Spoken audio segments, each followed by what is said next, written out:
In the book Arctic Dreams, author Barry Lopez writes, "The land is like poetry. It is inexplicably coherent, it is transcendent in its meaning, and it has the power to elevate a consideration of human life."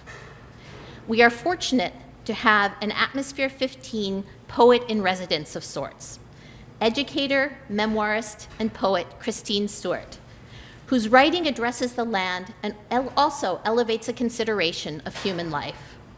Her work, titled Palimpsestic Conditions of the Land, is interspersed throughout the symposium.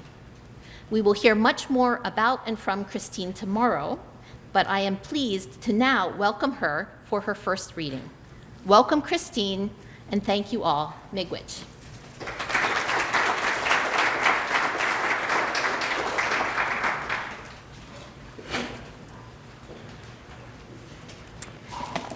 Thank you for making some space for poetry in your conference.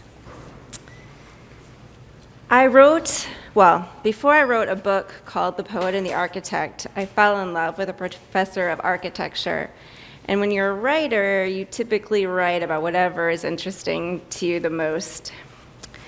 And so I thought I would read a few poems that meet where poetry meets architecture.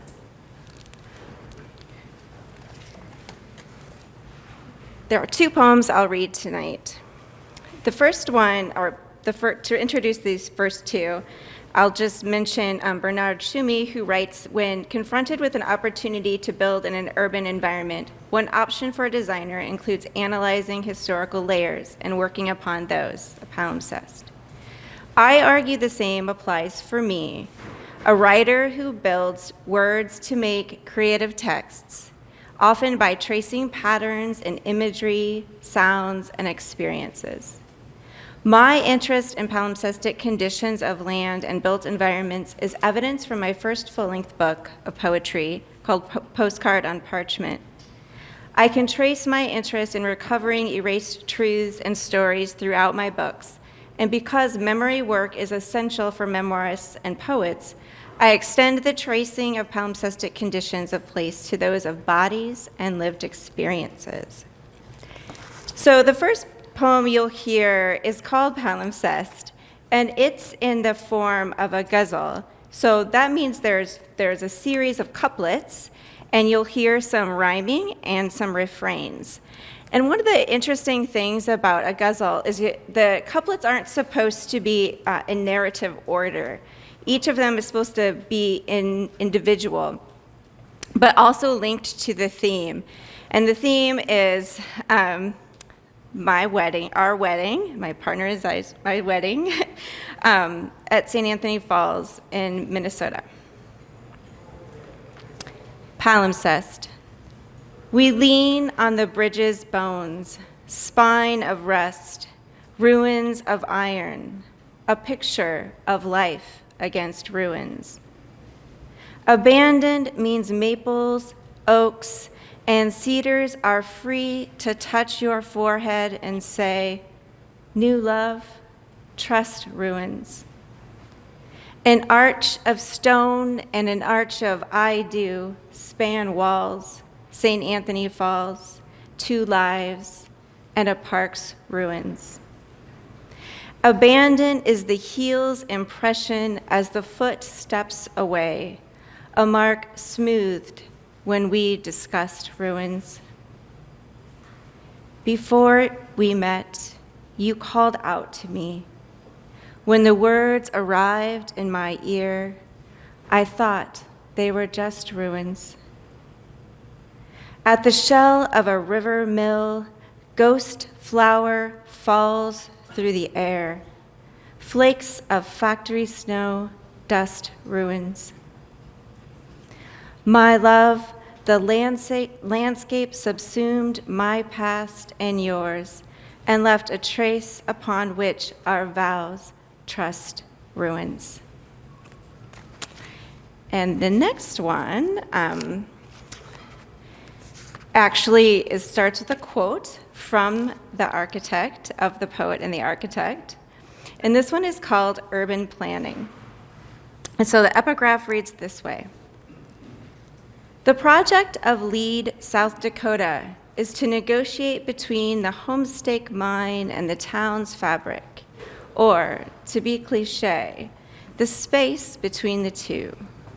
We should build in and over and under the open cut. It will just subside in entropy until it is made urban. So the poem begins here. I found you raw, cratered knee mapped with scar tissue of the railroad track variety. You'd finished with the one whose words, I don't love you anymore, cleft you, and you left the one who mined the neglect. The topographical change of Lead, 1,250 feet, breaks across a valley and the open cut.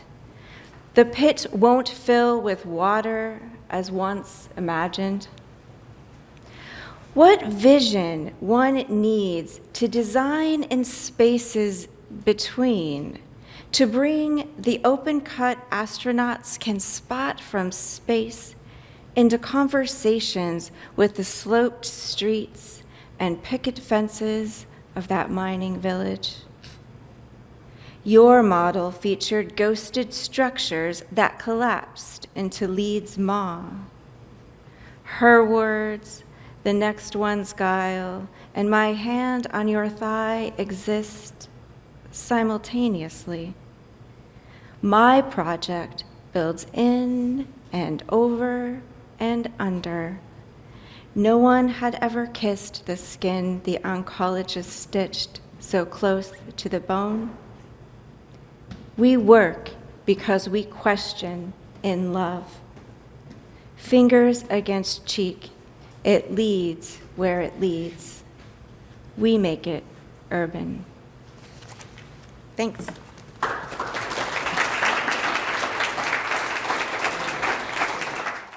Good morning. Good to see a full room. I'm Richard Milgrom. I'm the head of the Department of City Planning, and I'm going to be introducing the next few speakers, although I'll do it with each session. Because we're running slightly ahead, maybe we can have a slightly longer break so that you can all ask those questions to Brett while he's still here. And we have scheduled a 20-minute discussion at the end of the morning where we'll try to bring all of these things together. So there's three people scheduled to speak now. Shawn Bailey, unfortunately, is not able to be here today because of a family situation. But Honoure Black is here, and so is Lancelot Coar. Honoure is, many of you know them. They teach here. They study here, in Honoure's case. Honoure has a background in art history and visual studies, and is currently a PhD student here in the Faculty of Architecture. She's been teaching since 2012, where she started in the School of Art, and has been teaching in the undergraduate program here since 2016. Her scholarly work is transdisciplinary, and rooted in areas of landscape urbanism, art history, and indigenous studies.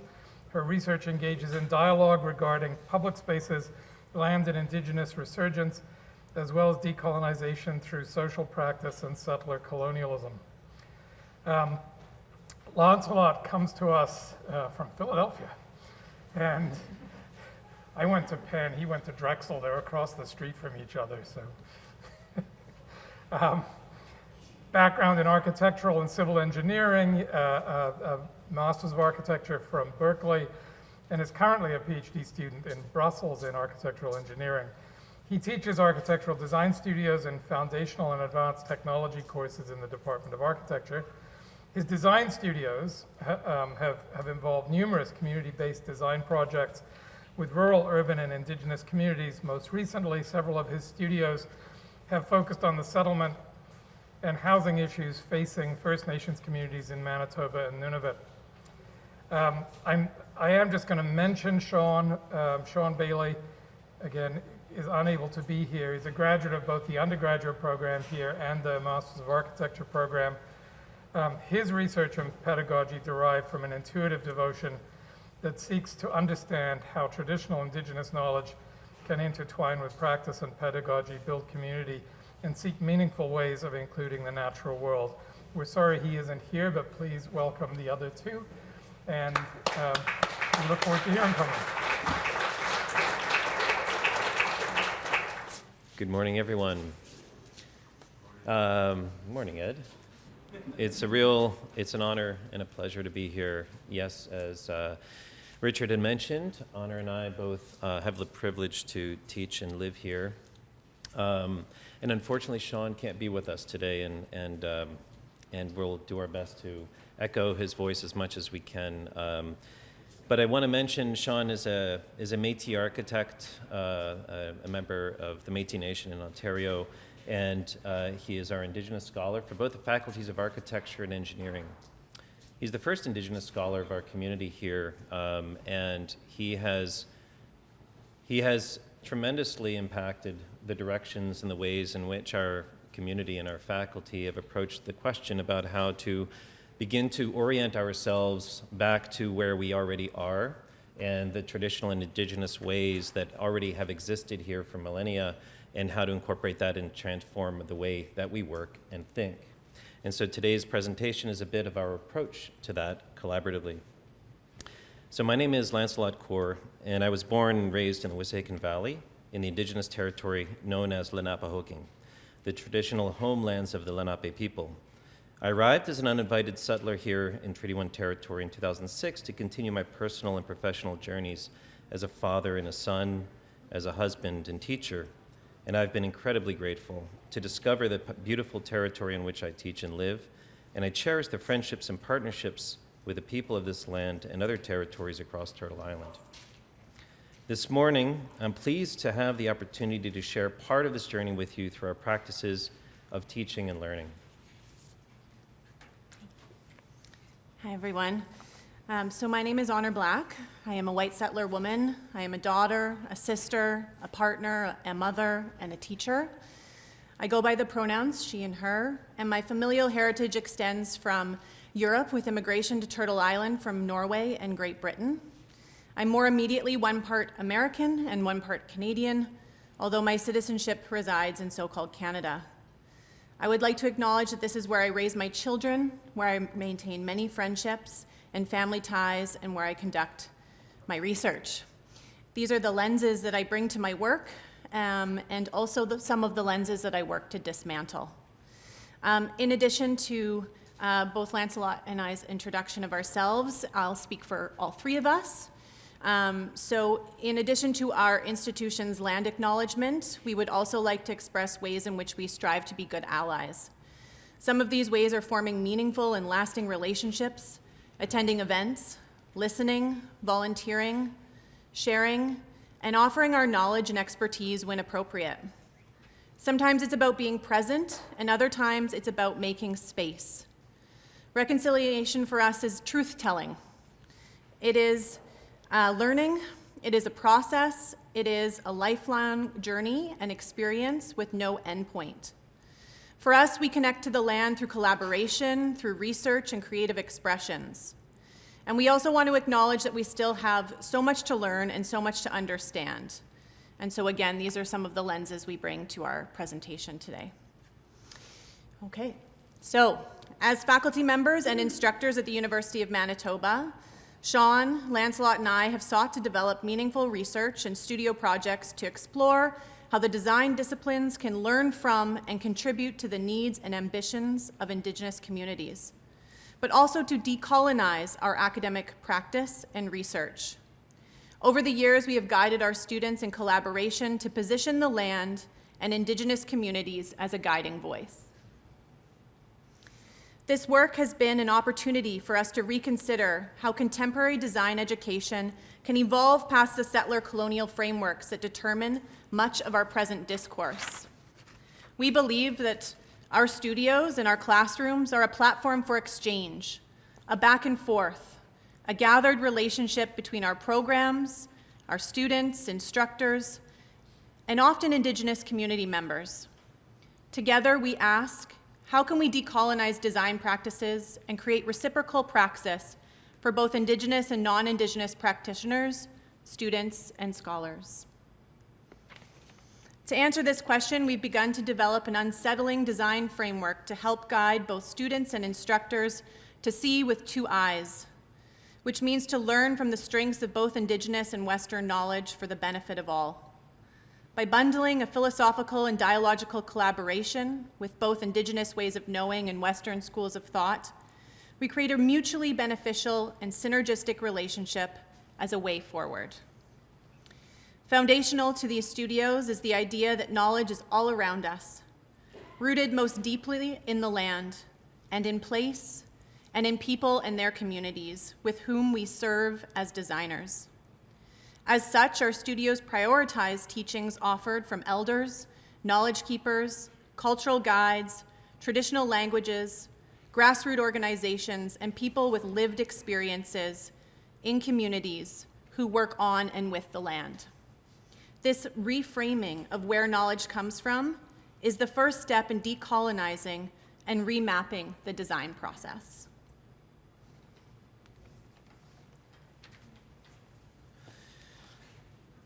So one of the ways that Shawn has helped to guide this process and be very generous with his collaborative efforts has been first to actually offer over land that he already lives in Honoure, specifically the 80 acres that he and his family occupy. And he, in very basic ways, calls this the Forest School. It's a name in holding until it gets properly named through the help of our knowledge keeper, Calvin Steed, who you see here. So a lot of the work we do is in trying to actually start to take the idea of learning out of this white box and into the land itself. And that's actually incredibly important because that means we are no longer the authors of what we're talking about. We're actually beginning to listen collectively, collaboratively. And here, Calvin Steed is actually sitting with our students 2 years ago, sitting around a pipe ceremony that he very generously offered at the very beginning of our studio to set the tone. He offered a lot of artifacts that you can see here, very sacred objects that he told stories, each one having a connection to his own lived experience, helping us to understand the sacredness in everything around us, and that connects to our inner stories and how important that is to share in a good way. He helped us understand how to give back through reciprocity and respect and proper procedure and ritual, to be able to make things properly and to think about things through our hearts as much as our minds, to be able to connect to our ancestors and to connect to all our relations that are in the land, and through generosity of offering and giving in the different elements of land, water, fire, and air. The proper process is something that gives us access to a conversation with the land. The students discover this in the way that we begin to offer the elements back to the land itself, through the sacred offering of tobacco, through the offering of meat for the wolf that lives on the land, and to begin to open up dialogue with the more than human world and the spirits that live within all of us and all things, including the squirrels. One of the exercises that followed was the beginning of taking these sapling trees that the hydro in Ontario had asked Shawn to clear land so that they could build more power lines and that were getting in the way. And instead of just mulching them or putting them aside, we realized that this was an opportunity to allow the students to discover their own place in the land themselves, and also with the things from the land, the lives in the land, the spirit in the land. So here you can see the students taking these branches, these saplings, and holding them, just to feel them themselves as trees. What does it feel like to actually be rooted? What does it feel like to feel the wind that pulls you as an extension through the tree? And as they were doing this, they started to move closer and entangle the branches. And the branches themselves felt like they wanted to stay tangled, that they wanted to join, to connect. So we began to allow this to happen, and we in fact recognized that the branches were asking to come together. So we began to lean them together. The students found a way to bring them into this elliptical form and started to connect them, not by bolts and screws and glue, but in fact through the reciprocity of the branches themselves, defining the tectonic language that they themselves already are imbued with. And through collaboration and dialogue, not plans, not sections, not perspectives, not digital models, but through conversation and intuition, finding the way that these things relate, and collaboratively discovering what needed to be made. In the end, Calvin helped to reveal the fact that he believed this actually was a house for Sabe, the defender of the land of Mother Earth, the speaker of truth and humility and honesty. And this was the voice that echoed through the project for the rest of the semester and through the rest of our time together that term. Here we see Elder Seymour giving conversation and teachings to our community, our students on the land. So we use this space as a shared space of conversation with knowledge keepers and elders from many territories coming together. So in some sense, we have to ask ourselves, how do we bring the land back here, to this hard surface, to this space that humans have determined through design, through geometry, through construction?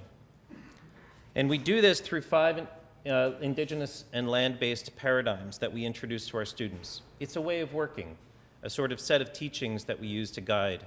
And we don't see this as a series of principles that are only for students. We see this as for designers in any dimension. The paradigms are meant to be a way to decouple design practice from referring only to the systems of industrial design and production that privileges the human-centric experience. They're a way to return us to the teachings of the land and to guide our ability to connect to it. These paradigms also turn our gaze upwards, towards the world beyond ours, connecting us to the celestial and cosmic relations that bind all things through exchange and interdependence. They're a way to reorient a designer to recognize their unique experience and abilities as a bridge that connects them to the land and their purpose as a part of it. It's meant to help them discover that the land provides guidance to the work in a good way that nurtures both human and more than human worlds through design practice. The land in this way is more than an ecology of things, but also of spirit that is alive and perceives and responds to all that we do. The land is also sensing. It's always sensing and speaking in its own tongue. Our work is to learn how to listen to what it is sharing and to learn its languages. To learn how to learn from it, if you will, and to discover how to give back through reciprocity, generosity, and responsibility. And these 5 indigenous paradigms provide a pathway for designers to follow to help keep their practices rooted in place, in time, and in ways of knowing they're not born out of human ideals alone. They charge one to remain engaged, humbled, and honest, referring both to what they perceive as well as what they feel. They're not meant to replace Western systems of knowledge, but they are intended to expand the scope and practice to include what these systems ignore and actively suppress. As such, they're designed to reposition the designer as a mediator between various ways of knowing and worlds, and to provide the tools to help them connect to design practice, to place, people, and the world we seek to improve through practice with an open heart. The first of these paradigms is Decolonizing. It takes place, happens in a certain place. To truly understand a place, you must subject yourself to it, to be immersed in it, and commit to experience it, the experience it offers. The position of this paradigm is about relationship building and taking time to understand. It's about acknowledging your uniqueness and where your gifts lay, and allowing the particular place to speak to your practice. Through kindness and openness, the place opens up in distinctive ways, helping to remove the perceptive barriers that separate us from the natural world, forming the foundation of our creative acts. Decolonizing charges us to slow down, to have patience, to listen and connect through our experiences. It's a paradigm that teaches us vulnerability and discovering a sight not by knowing, but by sensing it. It's intended to create a sense of openness that moves us to consider all our relations and to recognize a place as an animate being that we must respect in order to learn from. Andotan, listen for it, wait to hear it. This paradigm is about spending time on the land, connecting with the place, and being guided by your intuition. It's about working in whatever way you desire, letting your heart and impulse reveal new possibilities. Andotan promotes working to engage one's inner creativity, inspired by and connecting to the process while rooting yourself mentally, emotionally, physically, and spiritually in and of the land. Andotan is the first declarative work, where a designer can reveal what they've heard and when they've heard it. During this process, knowing when to slow down is essential, being patient and listening, moving at a pace slow enough so that you can receive the teachings.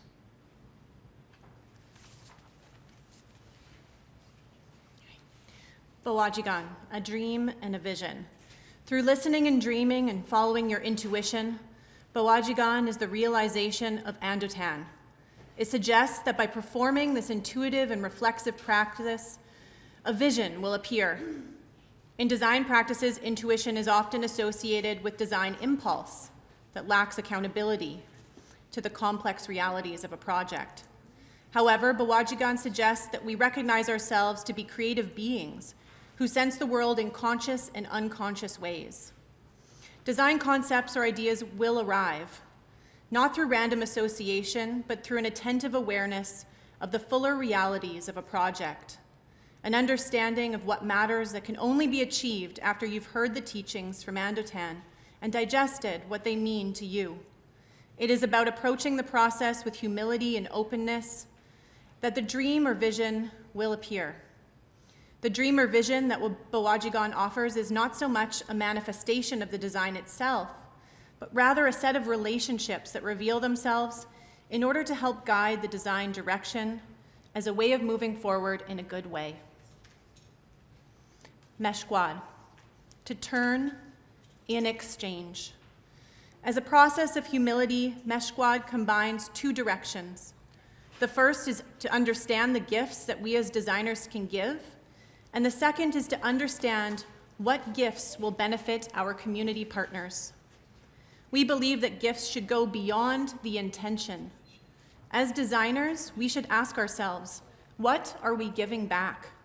Consider how the exchanges of dreams and visions, both from our partners and from us as designers, inspire, empower, connect with people and places, connect with the land, and manifest materially. Design is an action. It is a result-oriented exchange between partners.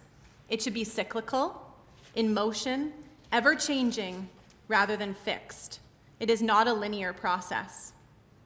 We should always return to the term meshquad. Design can be seen as a result-oriented exchange between partners, similar to the way that physical gifts of exchanges, like material objects. But in many Indigenous cultures, gift sharing and the sharing of wealth is meant to keep goods in movement between owners. The gifts of designs can simply be seen and be designed to be cyclical, in motion, and ever-changing. Negotun, make it, show it, reveal it. The success of a project should be revealed in its ability to tell a good story. In design, storytelling happens when you acknowledge the journey and bring that story through the project. Again, as a gift, you have arrived amid a historical trajectory, and together in partnership, you are offering a way of the narrative after your work is done. Storytelling is a decolonizing process where students and designers can listen to themselves, communities, and the land through shared language. We ask, what do we want together for the future, and what stories will get us there? The magic in storytelling is revisiting these stories as they become an essential part of your own identity. Through stories, one can see parts of their own consciousness reflected, allowing for learning and growth. Storytelling is the language that designers can use to engage with Indigenous and settler public to bridge worldviews, and how these designs can bring us closer to the land, each other, and our responsibility to be good stewards to both. In the end, The quality of these stories are a measure of what we've learned about ourselves through our practice and the gifts that we've produced that are worth sharing. So to conclude, we believe that we have a relationship with the land, that we must decondition or reconcile with ourselves to hear it speak through us. The current fast-paced world leaves little time between decisions and supports settler colonial motivations, a separation from nature. The intention of decolonizing paradigms is to slow down the process of design, to direct our attention to our intuitions. This process is ceremony, and before engagements on the land and community with students, we share our gratitude with offerings of tobacco or food, guided by our knowledge keeper or elder. This appreciation invites a holistic perspective, encourages a reciprocal interaction with the nature, and always includes the land in the narrative. We see this as a nurturing mindset for collaboration with all our relations. Cultivating this process of openness strengthens imaginative efforts by removing internal prejudices while nourishing the space for meaningful collaboration with communities. Thank you.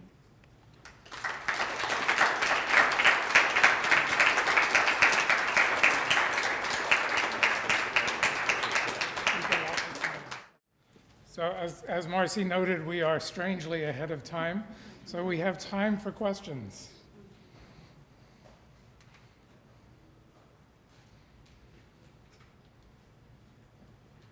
Can you further expand on the project mentioned, which was the house of the land keeper? How did you proceed after that? Sure. Could you repeat the question? Yeah, I'm sorry. Sorry, Say it again, I was please. saying, can you please further expand on the project that you mentioned, which turned out to be a home for the land keeper? How did you proceed and what did the project turn out to be? Yeah, thank you. So the house for Sabe that was made, right? So what preceded that was, in fact, that Calvin, I didn't have time to really mention this, but so Calvin typically brings a ribbon shirt to these pipe ceremonies. And the ribbon shirt accompanied him in his trek across to Ottawa, a walking path that he took for murdered and missing Indigenous women and girls. And in that work, it was important for him to share that story. That day, when he brought his artifacts, his items to share, he actually didn't bring the ribbon shirt, and instead he brought the warrior flag. And he didn't know why he did. He actually realized once he started to unpack his bag that he brought that instead. So he spoke a bit about the warrior flag, and he spoke a bit about the importance of the warrior itself, and the spirit of the warrior and what it means. So we finish the ceremony, we go onto the land, the students make the offerings, and we make the house. We didn't know it was a house. We made what felt right. They made what felt right. Shawn and I stood back. And then when Shawn texted Calvin later, he said, look, this is what happened today, just to share, because Calvin wasn't with us. He texted back and said, looks like about the right size for a house for Sabe. And so, and Sabe, for many who don't know, is Bigfoot, another way of knowing. And so Sabe, he then texted back with big exclamation marks saying, oh my gosh, I realize now why I brought the warrior flag, because Sabe is the warrior, and warrior from Mother Earth, and a protector, and the speaker of honesty. And so we took that as an incredible teaching, an important moment. Yeah, goosebumps? I've got them too. And that's what happens when we take a moment like that and we try to, in our Western mind, try to intellectualize it and say, oh, look at that coincidence, right? That's when we have to let go. That's actually when we are in the flow of listening to what the land is teaching us. We had no plans. Calvin realized the connection after he made the suggestion and what spoke to him. So that teaching about honesty is what followed that whole term. We worked collaboratively with Professor Alex Wilson and Sylvia McAdams. I don't know if you know who they are, but Sylvia McAdams is one of the founders of Idle No More, and Alex Wilson also is a member of Idle No More and the founder of One House, Many Nations. We worked with both of them with Broken Head Ojibwe Nation that semester, and we worked on a project looking at food sovereignty and housing security and land defense. And we looked at ways in which we could actually participate as a studio group to help promote those activities. And in all of the discussions, in the dialogue, in desk conversations, in the critiques, in the guidance of student projects, honesty was a repeating theme. When students were lost, we returned to that teaching. Sabe was with us all term. And there are many other ways that he was echoed through, and we don't have time right now, but he was there. So I think that's what I'd share about that.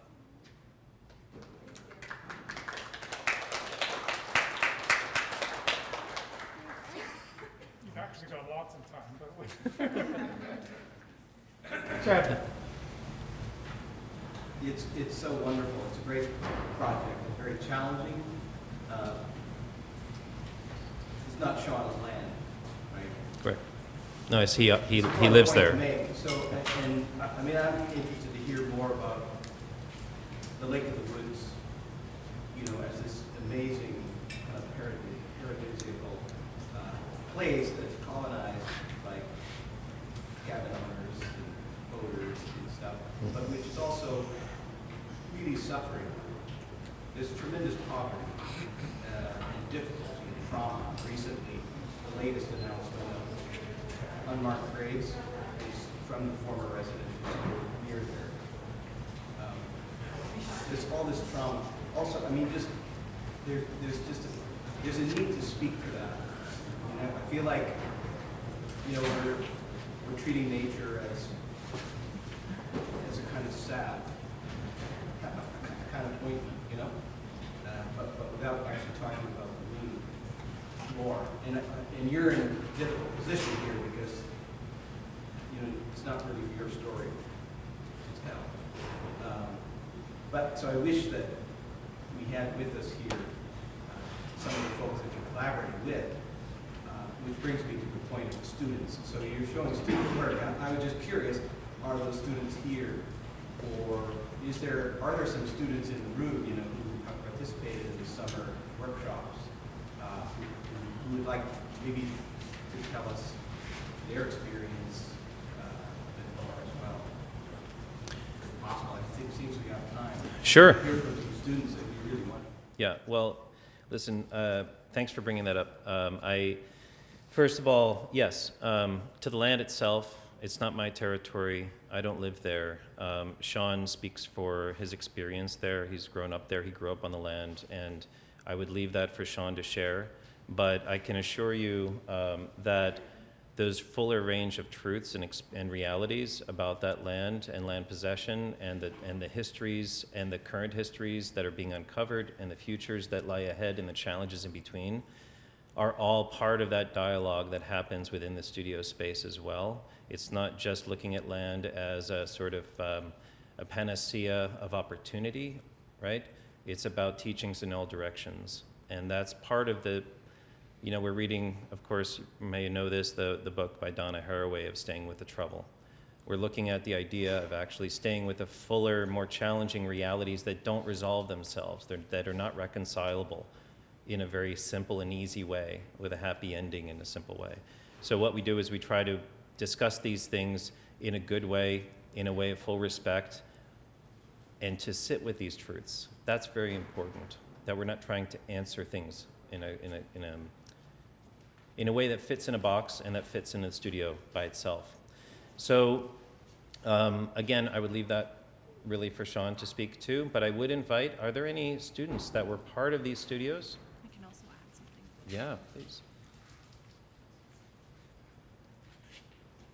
There's a little bit of a barrier of cost for students that I want to acknowledge. So that may be why we don't have all of the students present that participated in this work. We do have their permission. And something that Shawn and I are working on right now, which is really exciting, is we're in the peer-reviewed process for a mindfulness article in a new journal that's being published And it's a very lengthy article, which gives space to our students. So Shawn and I have introduced the paradigms in much of what was shared here. And then the rest of the article are the student stories. So it's their work, some of which you're seeing today and many others. And then they each have volunteered, been excited to take a section of that article and to share their journey and to share their experience, whether that's with one particular paradigm, whether it's with the whole thing.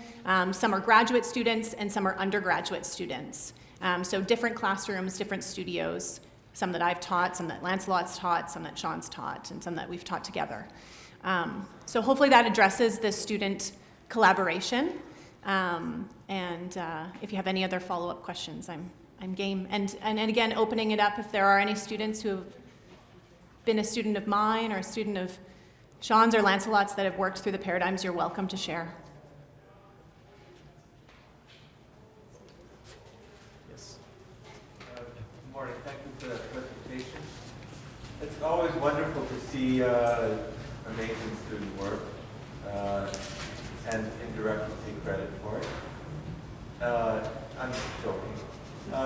You know, the idea of land-based paradigm in the plural raises the question, you say paradigms plural. Are you drawing parallel paradigms that are indigenous or Western or Eastern, or like where are the paradigms founded? I'll jump in briefly and then I'll hope Lancelot will jump in as well. The paradigms as a whole, as they were in process, were gifted to me by Shawn. Shawn had begun to work on them and asked me to come in and collaborate with him.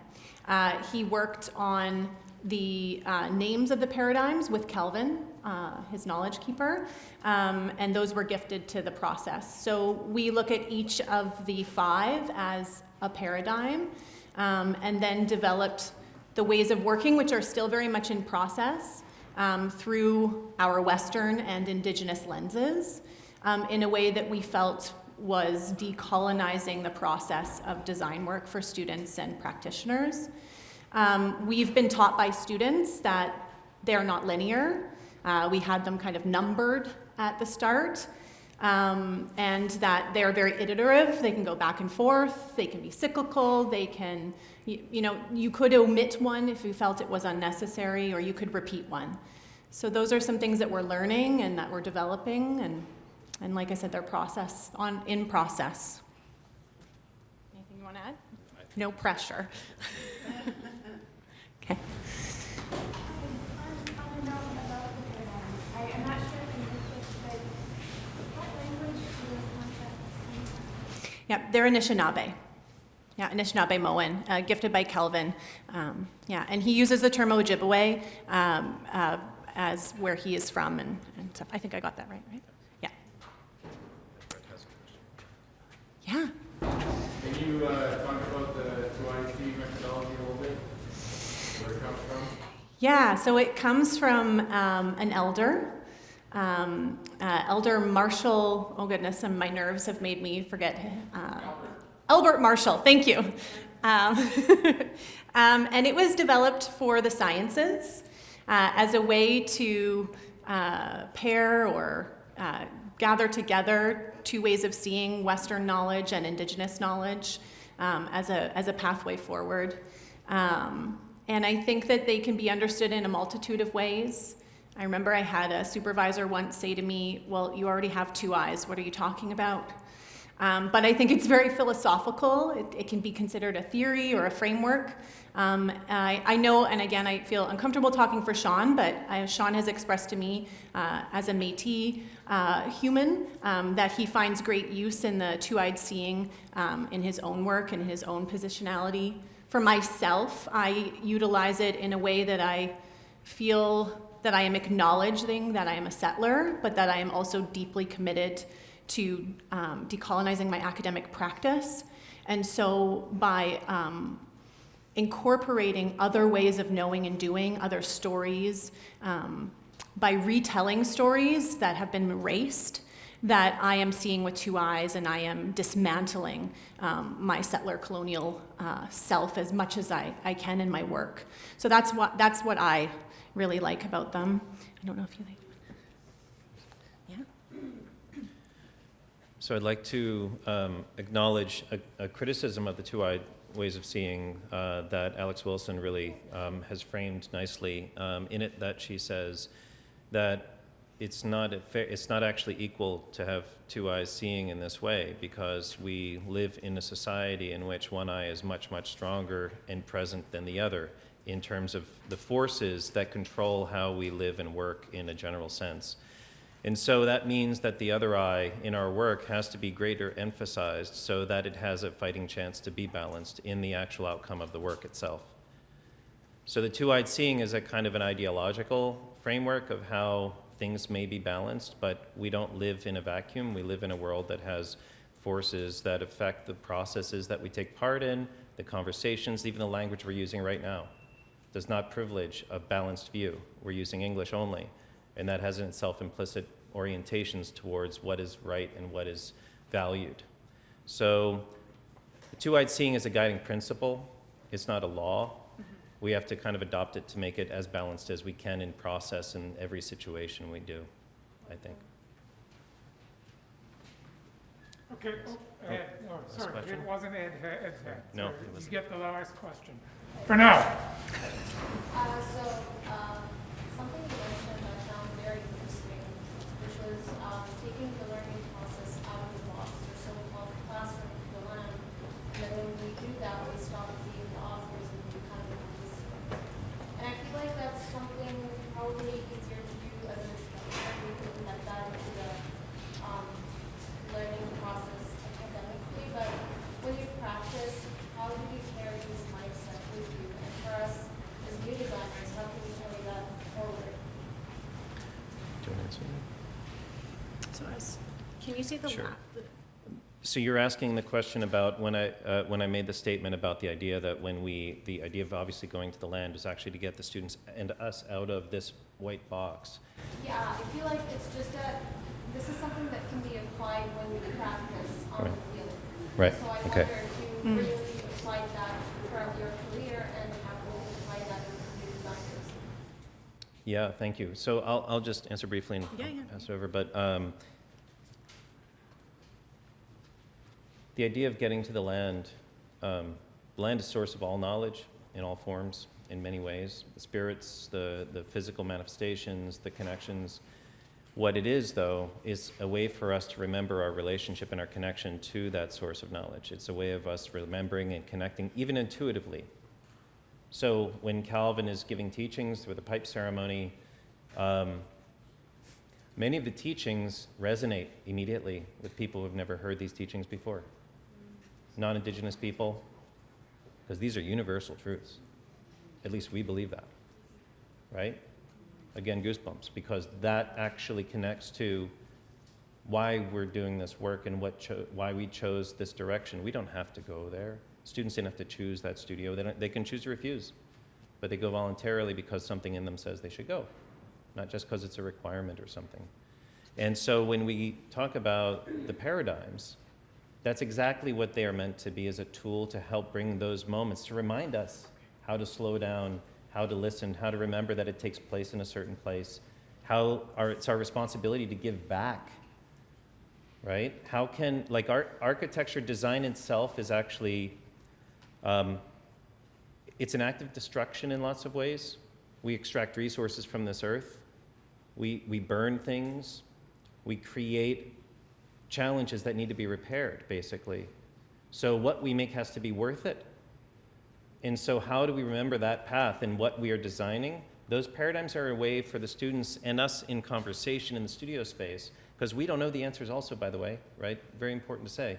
Those paradigms remind us to have that conversation with the students to figure out how they can remember the teachings and their own personal experience of the land in that studio space. It's a space of imagination, the studio, right? It's an imagined space. Whatever we bring there is through our hearts and our imagination. So those teachings help guide that conversation. Yeah.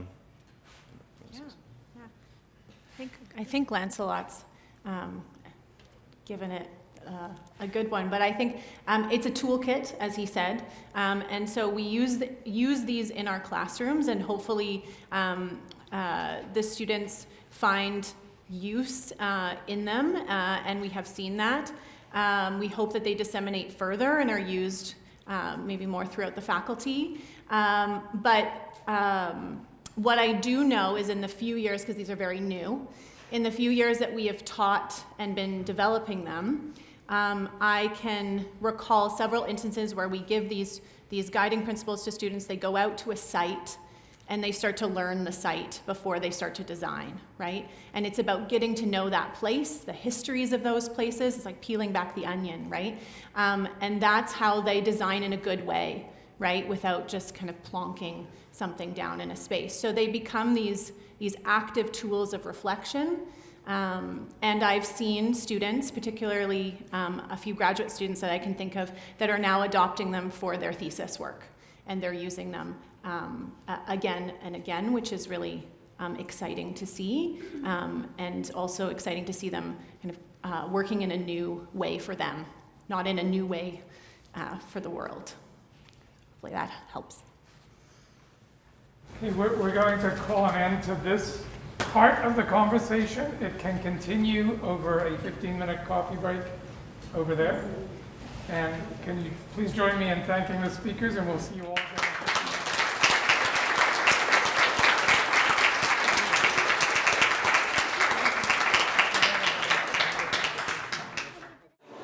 I think that there's energy in the universe that says that we start gaining time in the morning, and so we shift the schedule for that gain time, and then we start losing time. But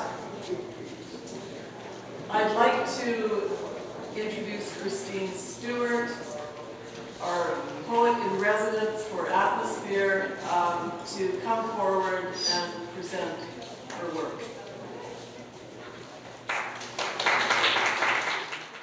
Hi again, it's me. I have a couple poems for you and a little bit of what went into the making of these poems. So in my work, I find that learning and looking through lenses new to me ignites fresh projects, and sometimes discomfort and dissonance spark discovery.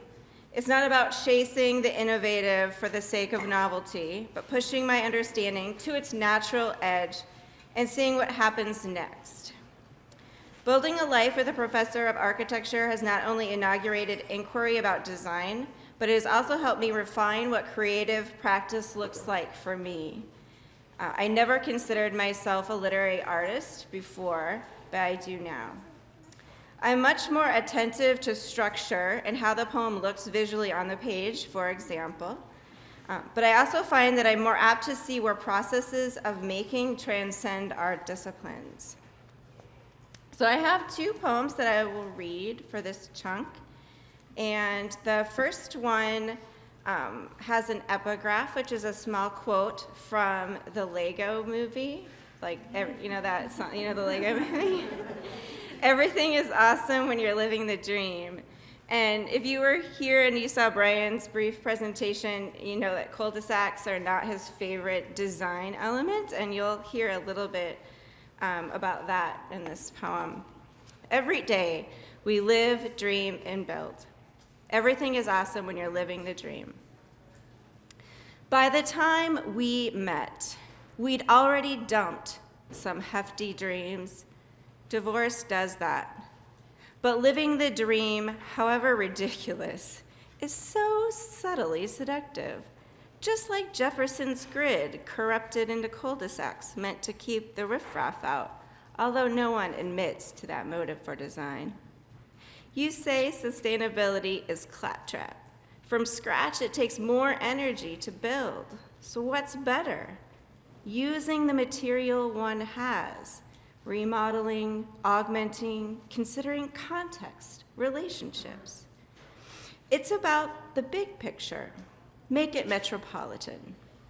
So here we are, a dream team, and each day we stick brick to brick, bread to bread, bed to bed. Each day we stack snack on snack, book on book. Each day we stay and build with what we have. 2 minifigures, children, one brown-haired, one blonde. Seizure bricks, autism bricks, turbo bricks, trickster bricks, peacemaker bricks, extrovert bricks, energy, energy, energy.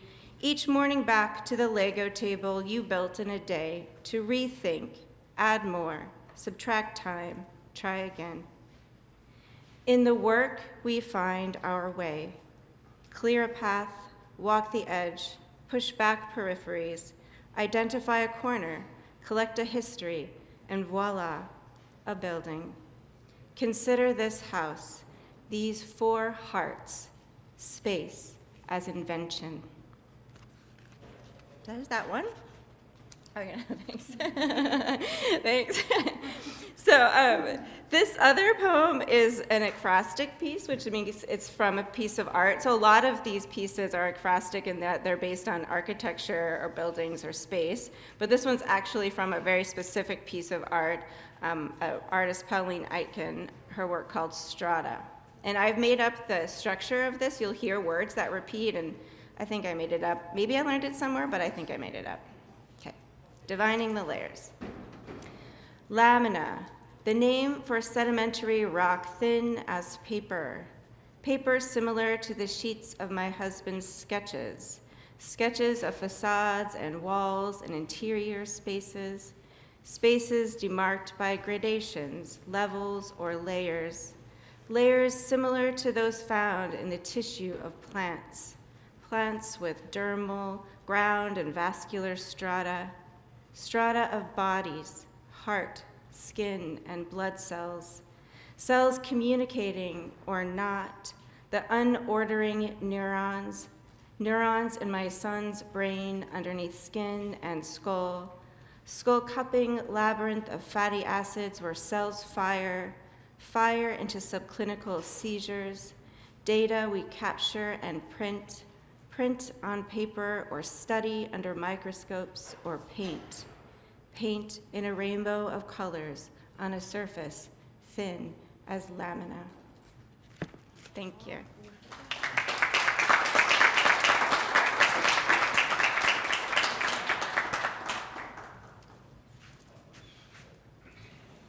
It's a real pleasure to introduce our next speakers. There are 2 of them, Dilaxshy and TJ. In 2019, Dilaxshy and TJ were students in the faculty. They actually presented at Atmosphere, and they talked about a desire they had for their future practice, which was about working with groups to help empower them, working with people to help them understand design. And it's thrilling to me to be able to introduce them again as now practitioners who are doing just that. They're working with communities. They work for Gray and Ivy now, but I know that both of them are also working with other community groups. And I'm just really proud of them. So Dilaxshy and TJ,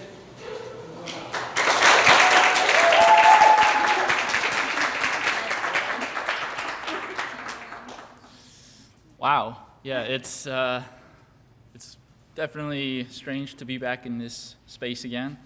You know, this place goes way back in our lives, and so it's crazy to be back here in front of all these wonderful faces. So my name is TJ Richard. I am Ojibwe, Cree, and Métis, born and raised here in Winnipeg, Manitoba. My family is originally from Pine Creek First Nation and Camperville, Manitoba, and I'm very honored to be here today. Hi, I'm Dilaxshy Sivagurunathan. I was born in Winnipeg, and I've lived here my whole life, but my parents are actually from Sri Lanka, and they immigrated here like 36 years ago. And I'm also very happy to be here and show you some of the really cool things that people have been doing. Yeah, so this is our talk today. It's titled Stories with the Land plus Spatial Agency. So before we get started, we just want to acknowledge and say thank you to the organizers of this wonderful event. Marcy and Fritz. Yes, huge shout out. Thank you to all the people that have supported us along each of our journeys up to this point. And thank you to all of you here today. Once again, the organizers, our fellow presenters, Brandy. the students who are also here taking in this event, just want to say thank you to everybody. So in 2019, TJ and I presented at Atmosphere 11 on the topic of adaptation. Our definition looked at the connection or process of change between the environment and an organism as something that continually evolves and influences one another. We applied this concept to designers as an organism and the environment as the general public, and looked at examples of the disproportionate impacts that many Indigenous peoples and communities face within Canada, and what our role as designers and as part of the public is, which determined in part was to share knowledge through communication and representation to provoke thought and action from both designer and from the general public.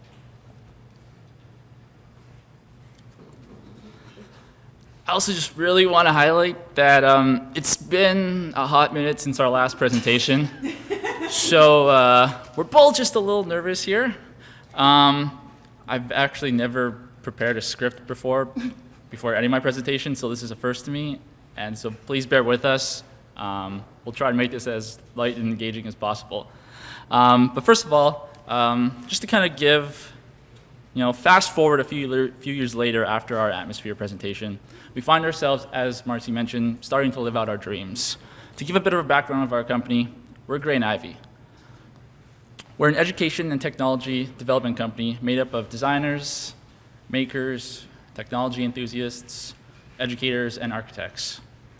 We believe that awareness of design, making, and crafting wields the power to improve our quality of living, inspire awe, and provide comfort and healing. We explore ways to empower communities and individuals to take ownership of their futures and to tell their own stories. Our belief is that more people and perspectives should participate in design. We are all inherently creative, and with the right tools, we have the capacity to tap into that creativity and affect change. This is what inspired our use of the term spatial agency, which comes from a book of the same name, which describes how we can all be empowered to affect positive change and reciprocity within the environments around us. We believe that this process of designing and building is a tool that facilitates spatial agency. In other words, to me, it simply allows for stories to not only happen, but to grow. It identifies the positive spirit and energy around and harnesses it to empower individuals to be themselves. It shows us that we each have an important role to play, and it allows us to explore what that role is and what we want to play in our own story, as well as how we can support others in their own stories. We are all in this together.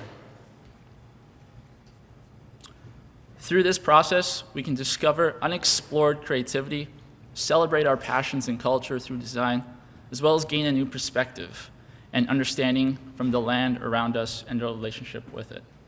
We want to bring this idea of spatial agency to as many communities and people as possible. Our design build workshops are just one way we aim to deliver this.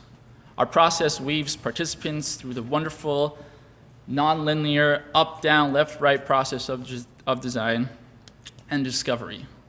We encourage everyone to expand their imagination and explore the unknown. So we've chosen to focus and identify 3 beautiful workshop experiences and how they resonate with the 4 identified themes that we have here at this beautiful conference. It's through our workshops that we connect. It's through our workshops that we create stories. And it's because of these stories that we are in front of you here today. So our first story that we want to share is called Blossom. Blossom was the design build workshop we ran with students from Frontier School Division's Engaged Learners program. Our home base for 3.5 weeks was located near Cranberry Portage, with students coming in from communities all across Manitoba. The goal was to come up with the design and the concept for the warming hut that would be displayed at the upcoming warming huts competition in the winter, displayed here in Winnipeg that happens every year. So We always want to start each workshop with a period of storytelling and exploring. We found that one of the most vital components to everything we do is to know the students and for them to get to know us in return. We always think that the best way to do that is just by going for a walk outside. Here we are, touring the school grounds, simply being outside. As a fun icebreaker exercise, we have every student spend a half hour roaming the property, roaming the grounds, harvesting, salvaging whatever materials they could find. Some grabbed old driftwood, collected cedar branches, while others found spare construction materials, old fence posts, and leftover PVC piping.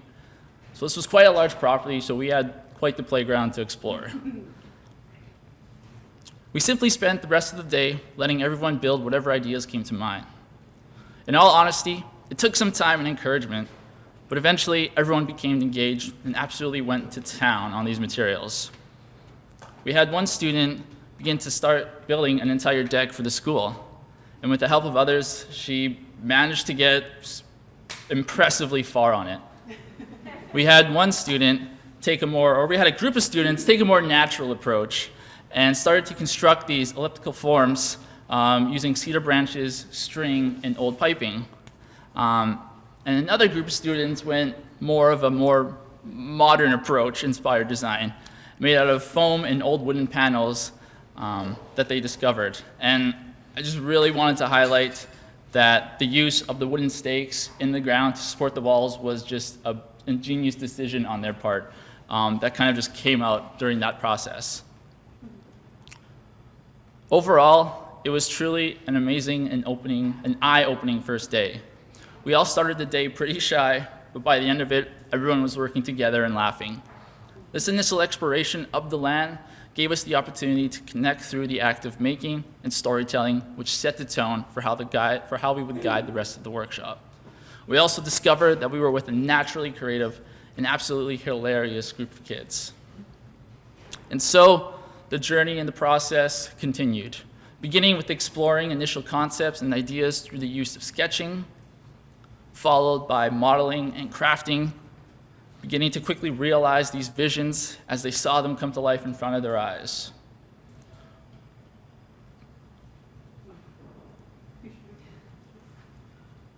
We also looked to explore and integrate many digital design tools, like VR and augmented reality, as well as digital fabrication.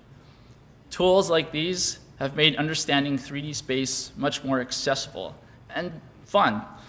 As just as important, we focused on using this technology to actually connect back to the land rather than remove ourselves from it.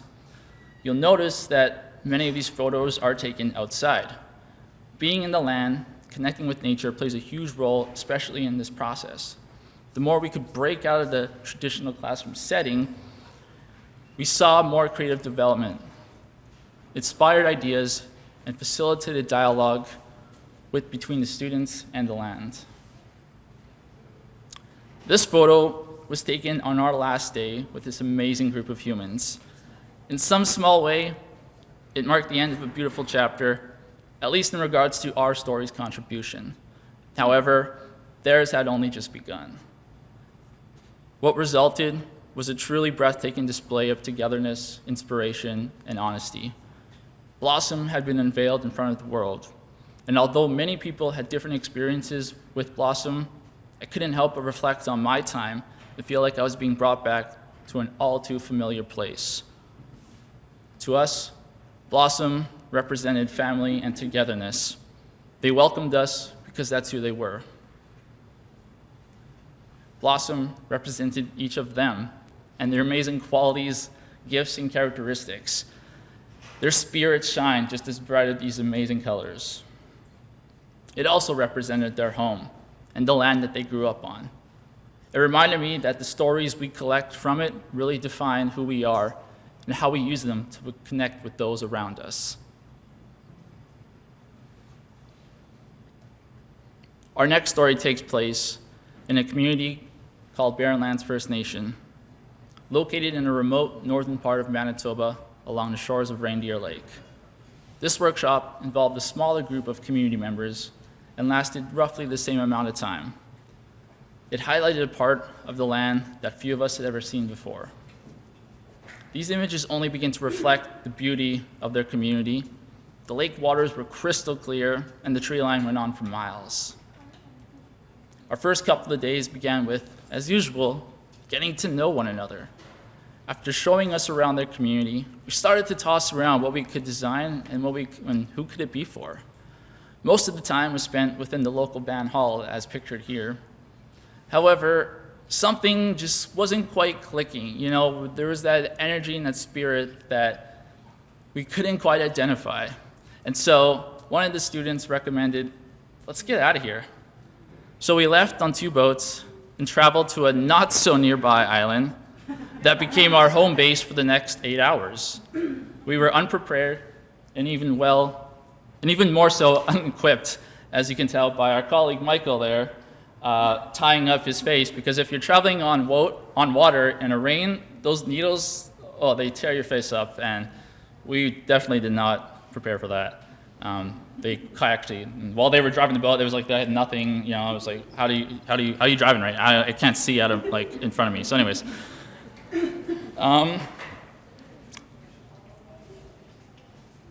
So we managed to make it to our destination. We started to set up camp using scavenged materials and old strings from tarps from the boats. We knew right away that this felt different.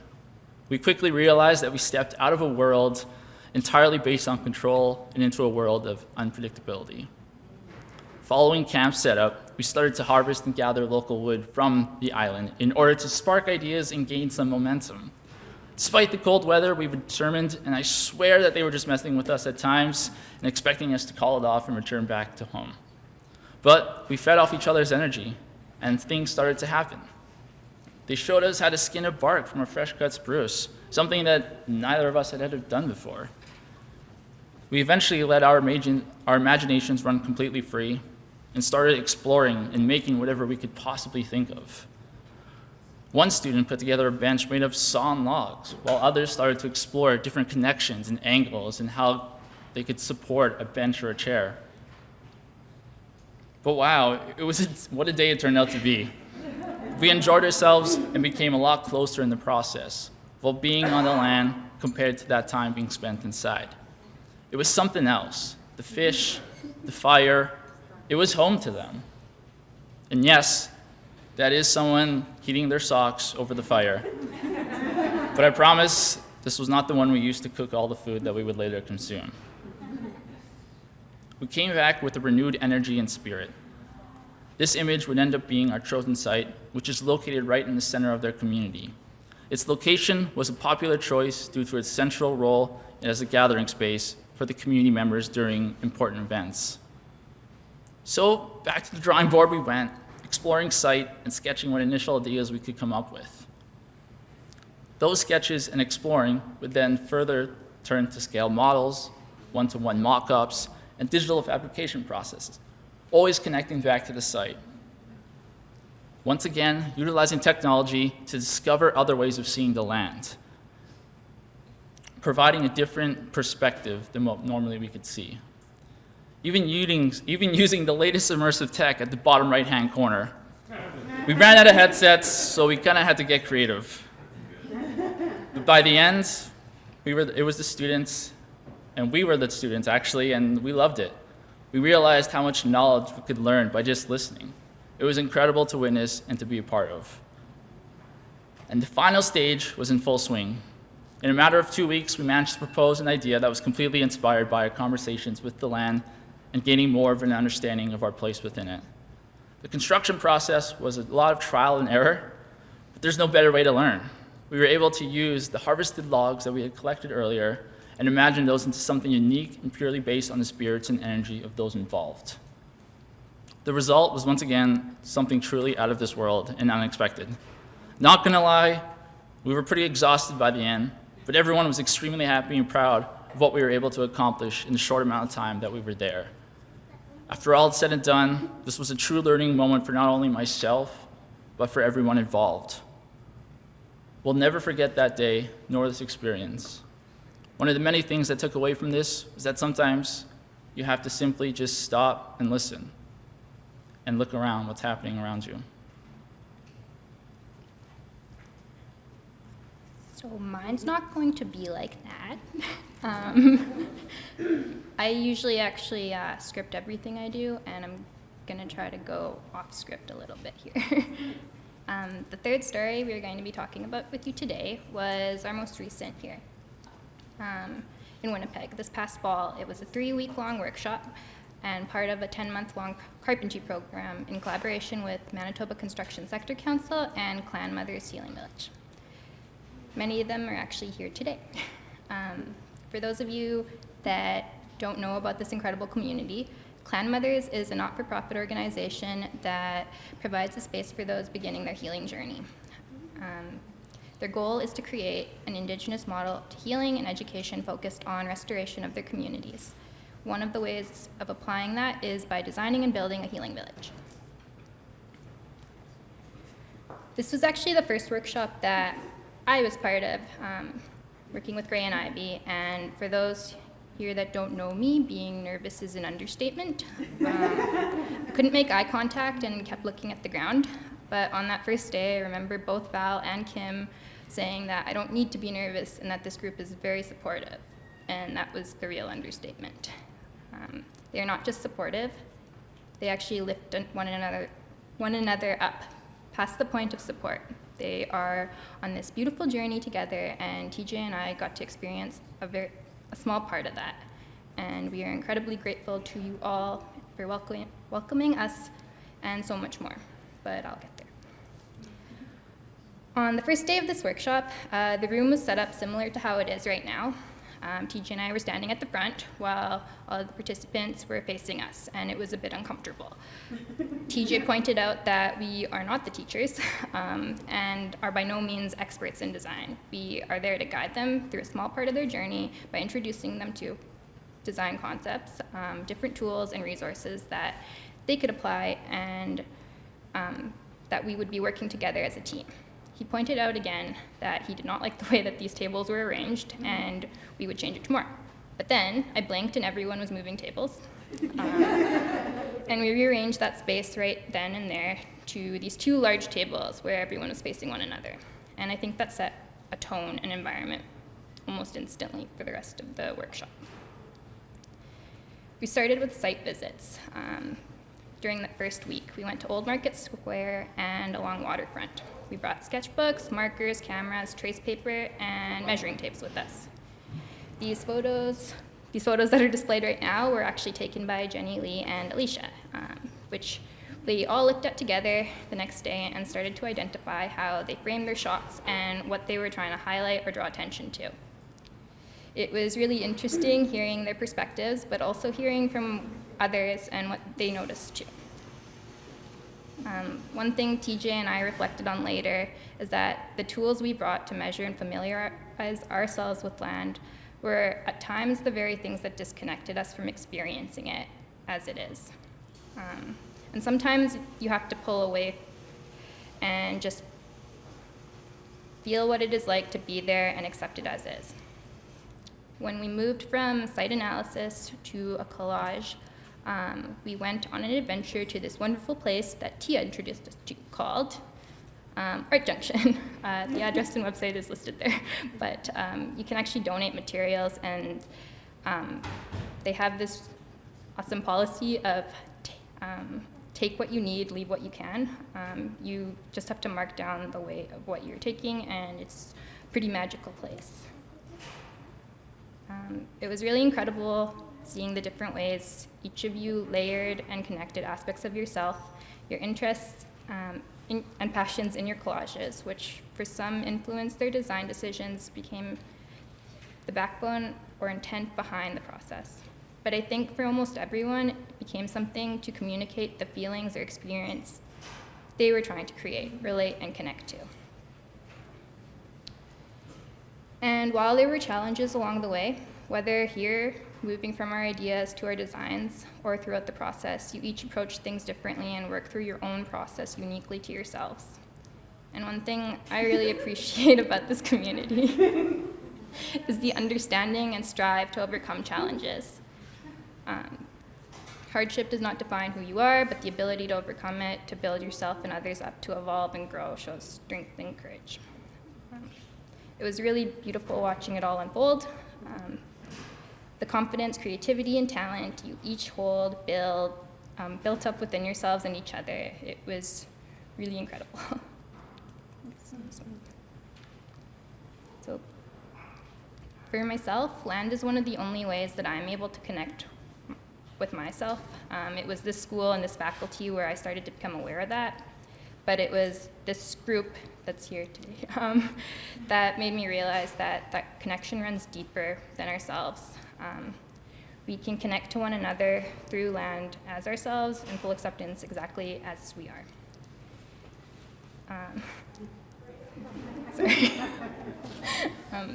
This is Val, and she had used a headset for the first time, and her reaction to it was just like, wow, and everybody was having a great time. But yeah. TJ and I were fortunate enough to be a small part of this journey with you all, but we saw a tremendous amount of growth in each of you, in how comfortable you each came to be with yourselves, how well you were able to articulate yourselves and your ideas to others. So now, we have two amazing people here who are going to talk about their experience a little. Is that where? Yeah, this is where.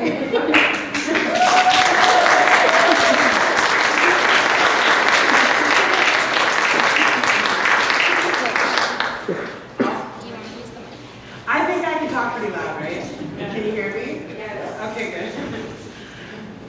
So, to have that experience that I was able to have with Dilaxshy and TJ was amazing. It was 3 weeks, right? 3 weeks. And I think I come from a background of a lot of stuff, I come from I'm not a background of design, not by any means. But when they came in and sat us down and just kind of got us to open up and realize what creativity was and how we could implement that into, things that we care about and things that we love. It was amazing. So I got stuck on this. I didn't know how to create this plan of what I wanted to make. And so I just gathered a bunch of stuff in Arts Junction. I was like, okay, I'm going to put it all together. And it took a long time. I was sitting there, everybody else was done, and I was staring. But then I started to look at it, and I picked all of those pieces out specifically to smush together, And I realized that what I wanted was something that's really important to me, and it's being able to be in nature, being able to disconnect, being able to connect in nature, disconnect from, here in the city, and being able to go somewhere where you're able to just relax and let go, but also where you didn't impact anything and where you could blend, I also love swings very much. So I decided that I wanted to create this. Yeah, there it is. I saw a bunch of stuff together. All these little pieces were individual things that I got from Arts Junction. These were little singular pieces, these little black pieces of paper. I decided I wanted to make walls. And I decided on something that was, I wanted to be able to go somewhere where you could just deposit yourself. I don't know how to keep on going with this. But so we got to learn about how we were in the environment, and I figured that the best thing to do would be, I'm lost, oh my gosh, I'm so scared right now, I just felt like this, I didn't want to but TJ, help me here. Okay, there we go, he's helping. Okay, so I wanted to build a different level, different tiers of design, right? So what I did was I wanted to build somewhere where in order to open up to see the outside, you have to open the walls. You would have to move the walls, and then when you move one wall, it would open up all of the other walls, and then you'd be able to just kind of be in it. There's a staircase that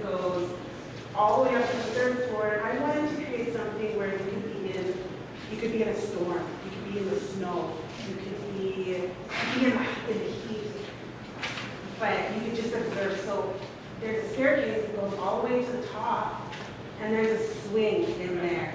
There's a swing, and you can just go on that swing and swing.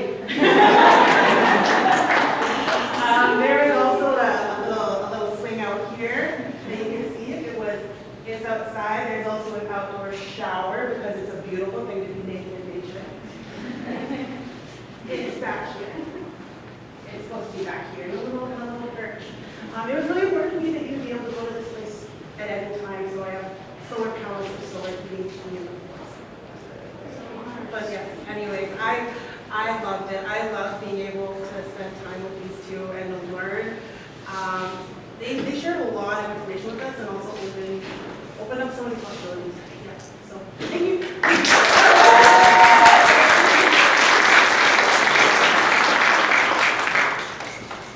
Can you put one in my backyard? Project.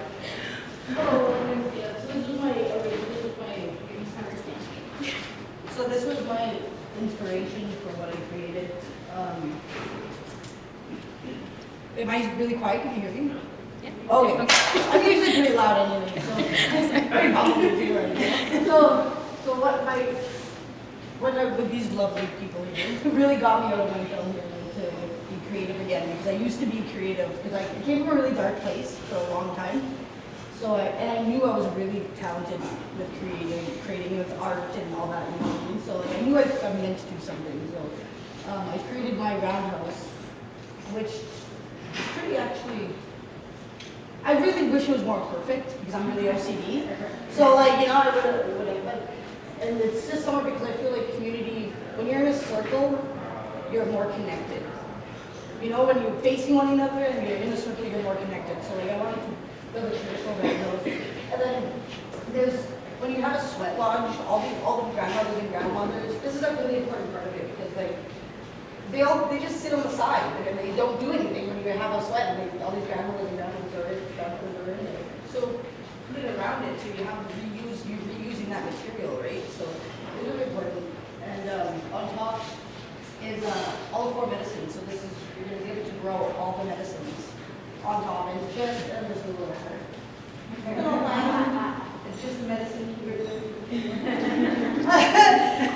took some fun. It was like really fun to do, and I really appreciated TJ and Dilaxshy's input to help me do it. But now I know I you know, like I belong somewhere and I can do something and I can just do better with my life, right? Because I was in a really dark place and I'm really proud of myself and I feel like I'm going to do something. So.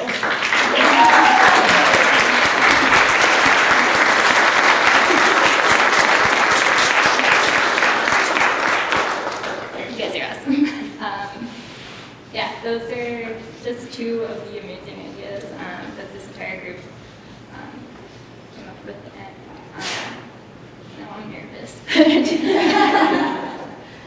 yeah, it was a lot of fun, and I'm really happy that you guys are all here and that you were able to talk about this amazing thing that you made with your hands. And yeah, just thank you. Oh yeah, but this is everybody and all of the amazing work that they did.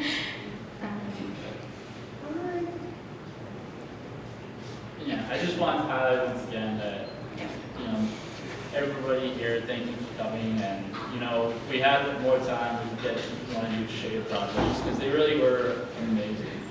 And I was so honored to be a part of it, get to know each of you for the 3 weeks. And as Dilaxshy mentioned, you really taught us a lot about ourselves. And so just, once again, just thank you again for doing that. Just being ourselves. But, that's our talk. Sorry if we went a bit longer. Really appreciate everyone here who's got to take it in. And yeah, we're open to questions, comments, anything at all. And you should come look at their stuff. Oh, not questions. I'm going to suggest that we move into the next presentation. Then we have lots of time for discussion, and we'll actually just go into lunch. Lunch. So thanks to these speakers.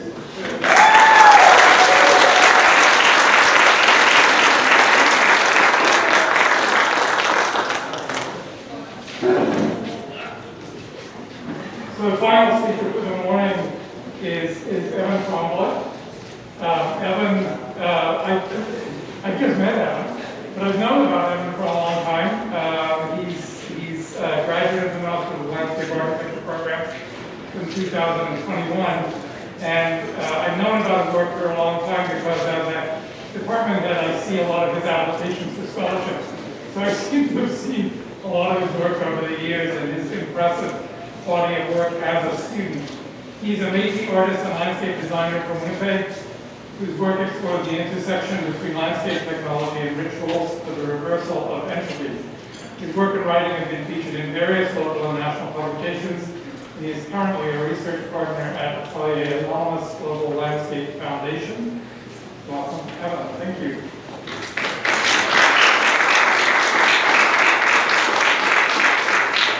Hello, everyone. My name is Evan. I'm just as nervous as TJ, but not nearly as charming, so that'll have to count as my opening joke. So I'm presenting ongoing research funded by the Canada Council for the Arts, but more importantly, the research I'm presenting is located on a site just to the south of Riding Mountain National Park, whose proper name is Wagyu-wing, the place which provides all things necessary. It's a site still used by the people of Wew'suwet'en First Nation. And so I have this image here to illustrate the idea of entropy. We're used to thinking of a particular decline, that everything goes away and over time, order is diminished.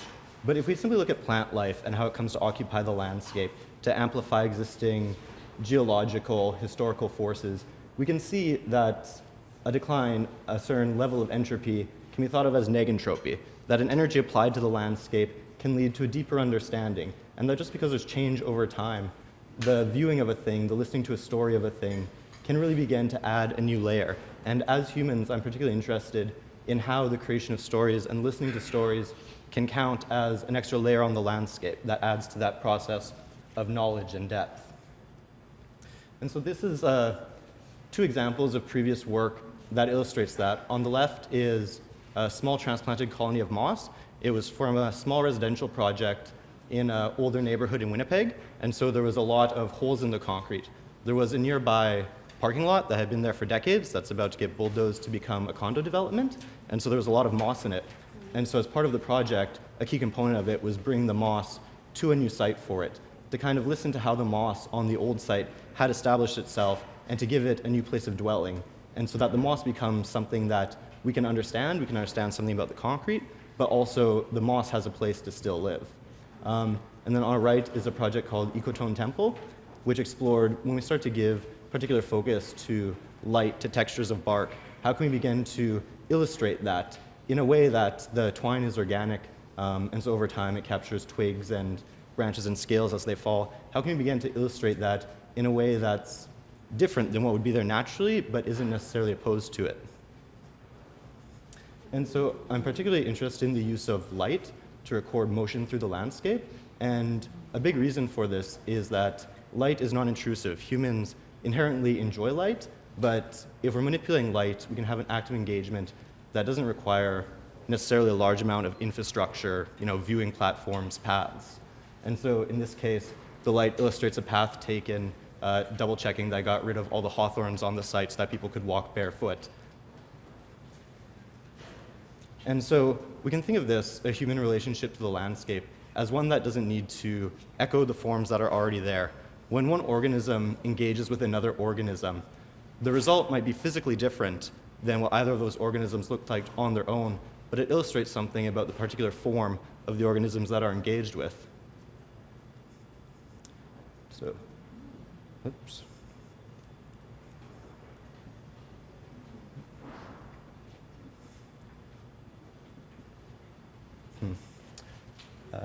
So this is supposed to be a moving video. So the red light is attached to a rope dart, which is a long string with a sensor and a light on the end of it. And the white light, if the video was moving, would be a 3 times amplification of it. So in that case, I'm manipulating the rope dart. I'm in a grove of aspen, and I'm describing with the rope dart the feeling of being in that grove, the spatial relationship, what they say about the history of the site. So the white lights represent what's being seen by the person manipulating the light, but specifically, the white lights become a program for engaging with the landscape. In this case, a particular regimen of mowing to begin dealing with the landscape, to begin expressing the form, the history read through the aspen. And so on the left there is, in that grove that was to the left in the previous picture, is a human interacting with a spruce tree. There's a sensor before the spruce tree. There's a program designed to basically capture and amplify their finger movements. And so they can begin to engage with the tree, not as they saw the tree, but at night in a way that exposes the angles of the branches, the sort of essence of the tree as it is unfamiliar, but also very present because of that. And then so this is that same pattern applied to work of Alyssa Shawn, who used to teach here, of a site in Finland where she was dividing the ground into different sections to illustrate plant patterns. And then so there's a pattern from a site in Manitoba applied to a site in Finland, not because there's an inherent logic to it, but because through engagement, through an exploration, we can ask, can we learn something about the spruce tree that was inherent in the pattern of how we related to it? It's not just the spruce tree as it is, but as it might perhaps dream to be or be with a different kind of engagement. And so this is a similar application. The program I use is Touch Designer, which is a visual programming language. And so to be able to capture the movement of physically interacting with an object, primarily for the sake of reprojecting onto that object, to give it an animating voice, has a tendency to bring out the inherent patterns in that object. Again, appreciate them in a way we might not have or been unwilling to previously. So on the left is a photograph thresholded of a physical model, which has just been mirrored. And so that model was old sunglass lenses and string attached to an old Siberian elm branch. The Siberian elm branch, someone gave it to me years ago, and it was very beautiful. It had beautiful little burls on it. But I've been carrying it around for years without knowing why. And so eventually, in the production of this, one understands why. But specifically, through beginning to play with the texture that we see, we can begin to see beauties that we didn't see in the texture before. So we can get a non-periodic tiling from a very symmetrical image. But importantly, a lot of people don't like Siberian elms. They think of them as like dirt trees. They just grow up through sidewalk cracks. But by really engaging with the actual texture of the organism, we can begin to see that what might be explosive growth we don't want is really just an ability to fill a field. And that can really inspire us for future engagements with that and kind of know, as designers, perhaps the use of that organism, but also by engaging with that organism, understand where it wants to help us. And so this is the Red River. The same thing applied to mirroring images to bring out forces in the landscape, but also textures. If these images weren't mirrored, we might really ignore the way in the bottom image the plants are telling us something about the forms which come to occupy a space, about how banks can be stabilized. So this was taken last summer when the river was, I think, its lowest in living memory. I think it's also important to things that we don't immediately find beautiful ask what can be drawn from them, what lessons can be drawn from them. And then, so this is the same kind of technique applied to a video of picking Labrador tea in a tamarack forest with my mother, where the branches of tamarack held in front of the camera serve to amplify the motion of walking through. But the mirroring of the image serves to bring out patterns, ways of joining, that are not necessarily automatically visible if we're looking at the tamaracks themselves. A tamarack might never meet at that angle. But as a way of remembering, questioning the landscape, we can begin to see ways that we could exist in it, ways that we could be in it. Not necessarily ways we need to modify it, but ways that we might remember it. And then so the red image kind of at the center is, again, recorded manipulations on top of this image, but the sort of very light black pattern is that original glyph of the human interacting with the spruce, which is from a different place on the site. So two trees, which would never necessarily grow side by side, we can ask, what does it look like when they begin to interact? Does that suggest something for design, for memory? The other thing we see, this forest going through it, it seems very monolithic. It seems like just a grove of a single species. By beginning to play with how we're showing that by what points, not necessarily controlling what points are amplified, but just by generally amplifying and interrelating the points, we begin to see the richness. We begin to see that there are actually a lot of really small clearings that aren't apparent when you're walking through it, but you begin to notice from the differences of light in the background.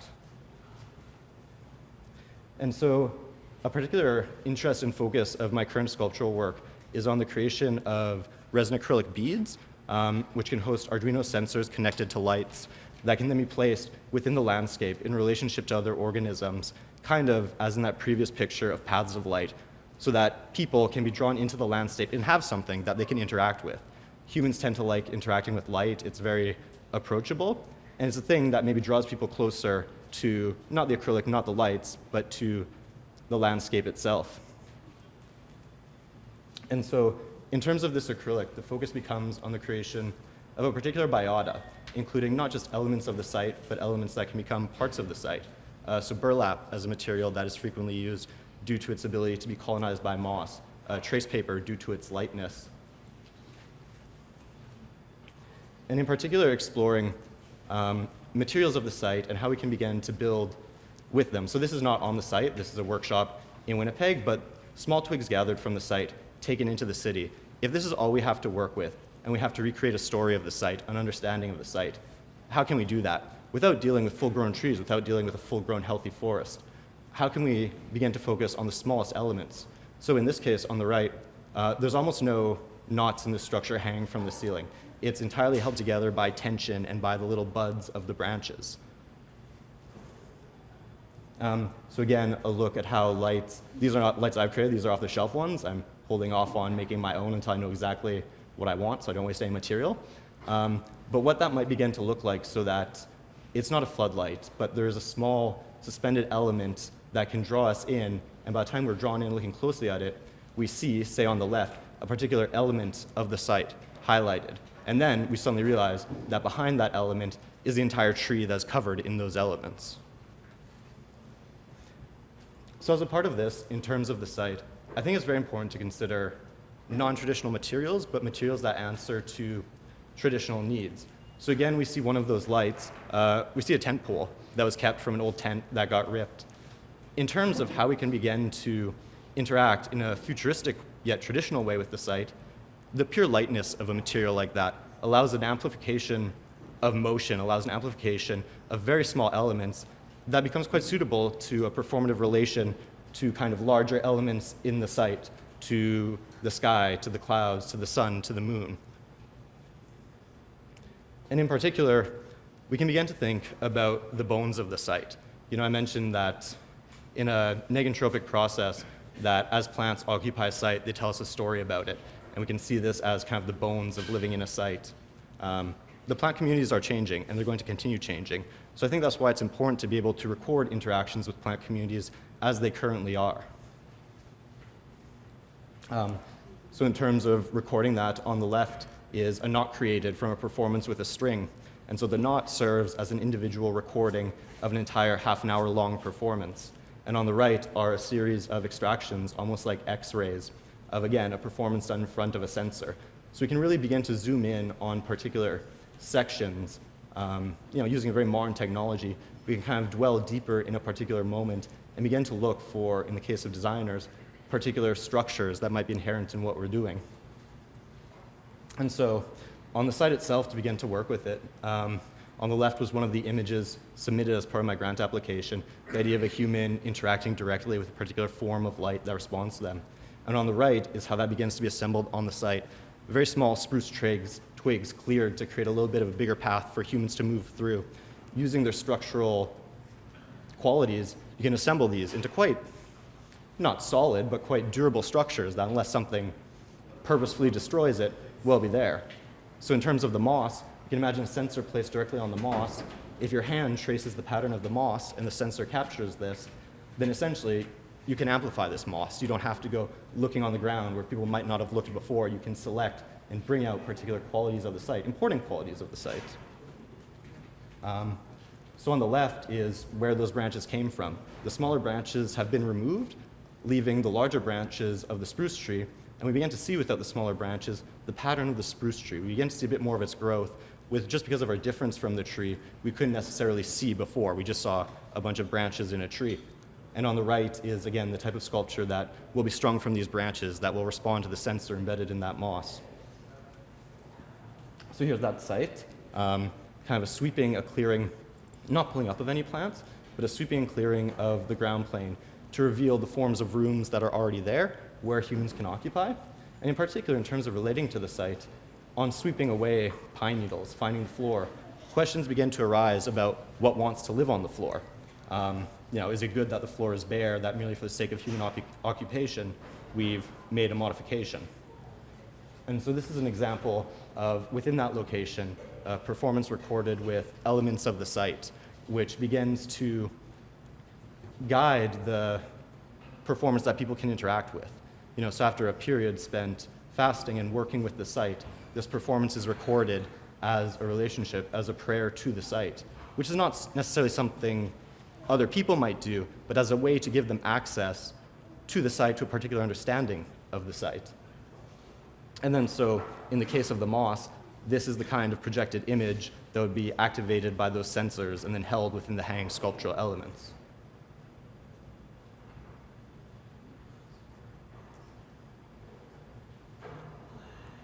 The intention was originally not to have that particular element as the physical object that interacts with this, but just before I went out, my aunt really likes garage sales, and she got this random old walking stick. She's like, you seem like you'd like this. And so that's what I have as an element. But also, in terms of guiding this, this was held together with the same strings as the sculptures. This was not the most excited I got in this whole recording. By the end of it, the branch had begun to split. And so that suggests that string itself isn't enough, that need to begin to look at sinew or something that has particular material qualities. So it's being willing to learn from an interaction with the site how we can improve our ways of interacting with the site. And as part of that, so following that interaction, following the clearing of the ground, bearberry suggested itself to me. Bearberry is not currently growing in that location and wouldn't grow there because it's not sunny enough. However, there was some spoil just adjacent to the site from when a shed was put in. Because there's a very thin soil on the site, it hasn't been colonized by vegetation yet. And so the suggestion of bearberry suggests that beyond the lights, beyond the sculpture, you have to give something back to the site for talking to it. And so providing a home for the organisms that suggest themselves in that interaction becomes just as important as the interaction itself. So that's the view back from, you can see the oak tree at the edge there. So that's the view back into the site. And so those 3 aspen trees are dead, they're standing dead wood. They become a really beautiful sculptural element. I think it's important when relating to sites not to assume that you can automatically improve on what's already there. And not only, I think we too often make the mistake that the only good non-human is a living non-human. There's such value in not only dead wood, but in having to go around dead things. In order to get into that site, in order to experience these interactions, you literally have to squeeze between dead trees, which most people might just pull over, but the fact that they're still there and the rest of the site has been cleared and invites you in suggests that maybe you're not supposed to. And so the sun is very well viewed from this particular site. So it's a beautiful commentary on the horizon. It illustrates the colors. And so in terms of being, oh yeah, that reminds me. The beer can. If we're seriously talking about relating to non-humans in a way that's not exploitive, I like drinking beer with my friends. I was spending a week with my friends, the trees. And so using the projections and the interaction to really begin to guide how we can relate to the site and what sculptural forms might look like. And again, doing this work in the city, not necessarily out on the site. Using projections on trace paper and interacting with them, we can begin to isolate very small sections that speak to us, that seem to have a certain pregnancy, as suggesting of the type of forms we might want to reproduce. And that in turn suggests what structural elements do we need. If we have an arched, pregnant form, does this mean a spine, a stomach? The same applied. So on the right is a projection that was made with that tent pole. And so that original recording has been modified, amplified, reprojected, but it's not reprojected onto a flat surface. So we can begin to ask, I have this one flat element and I'm working with a site. What is the general nature of flat to non-flat? What is important to show about that? And again, in terms of the image on the left, how can you begin to really play with boundaries? How can you begin to frame material to stick it together without having to concrete it together, to bolt it together? So that same applied to elements that can be used like fiber optic cable, so you can really minimize the electronic components. I think the weakest part of this work is that it is so heavily dependent on electronic components. So beginning to think, how can you use them delicately with the same level of delicacy you might treat a full-grown tree? And in particular, exploring the use of trace paper and how that can really start to play with images, how we can think about recorded interactions, about electronic components coming to occupy space in the same way that plants might. We can ask, is there a particular nature about dwelling in a space that is not particular to specific organisms, but is just a progression through space? Okay, and this is my final image. Wow, it's unfortunate that that's not going to play either. So anyways, this is an image taken of the sculptures that I've been working on that will essentially be reprojected into the site and that people will be able to manipulate with, and that because it's based on the components of the site itself, it will serve as animating, amplifying element for the history that's already there. Thank you.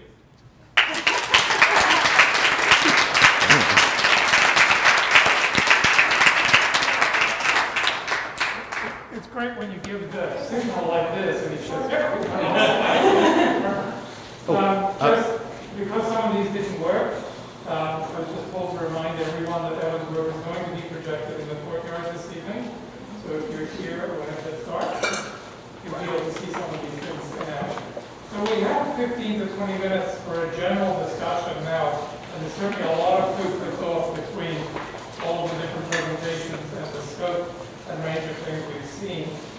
And I wish the party our hand. Yeah, sorry. Evan, thank you so much. Can you please show us the 2 videos that didn't work? Yes, I will project them later. Can you show them now? I would have to get one laptop. Oh, okay. I figured they were... I can show you after. My laptop's back there. So we have other speakers who are still here. No, it's just a TJ, Yes. TJ, you want to go I'm ahead? here. Go up to the front, TJ. Honoure is here. Community guests are here. Somebody. TJ and oh, there. Okay. So we have lots of people here.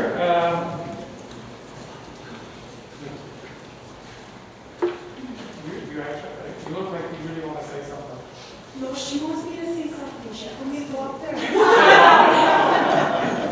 Well, I think you should. I'll go to stand.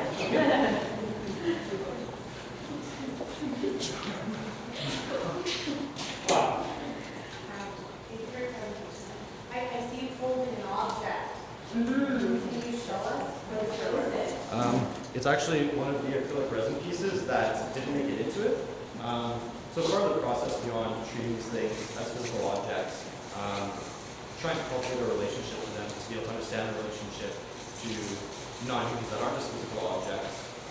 Surgeon brought this to part of the interface that was going to be upstairs, to be able to see and interact with.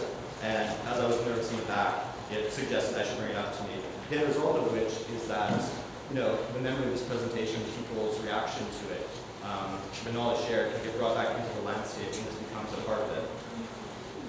I don't have a question, but I really sense the animacy in all of your work, and I just wanted to say thank you.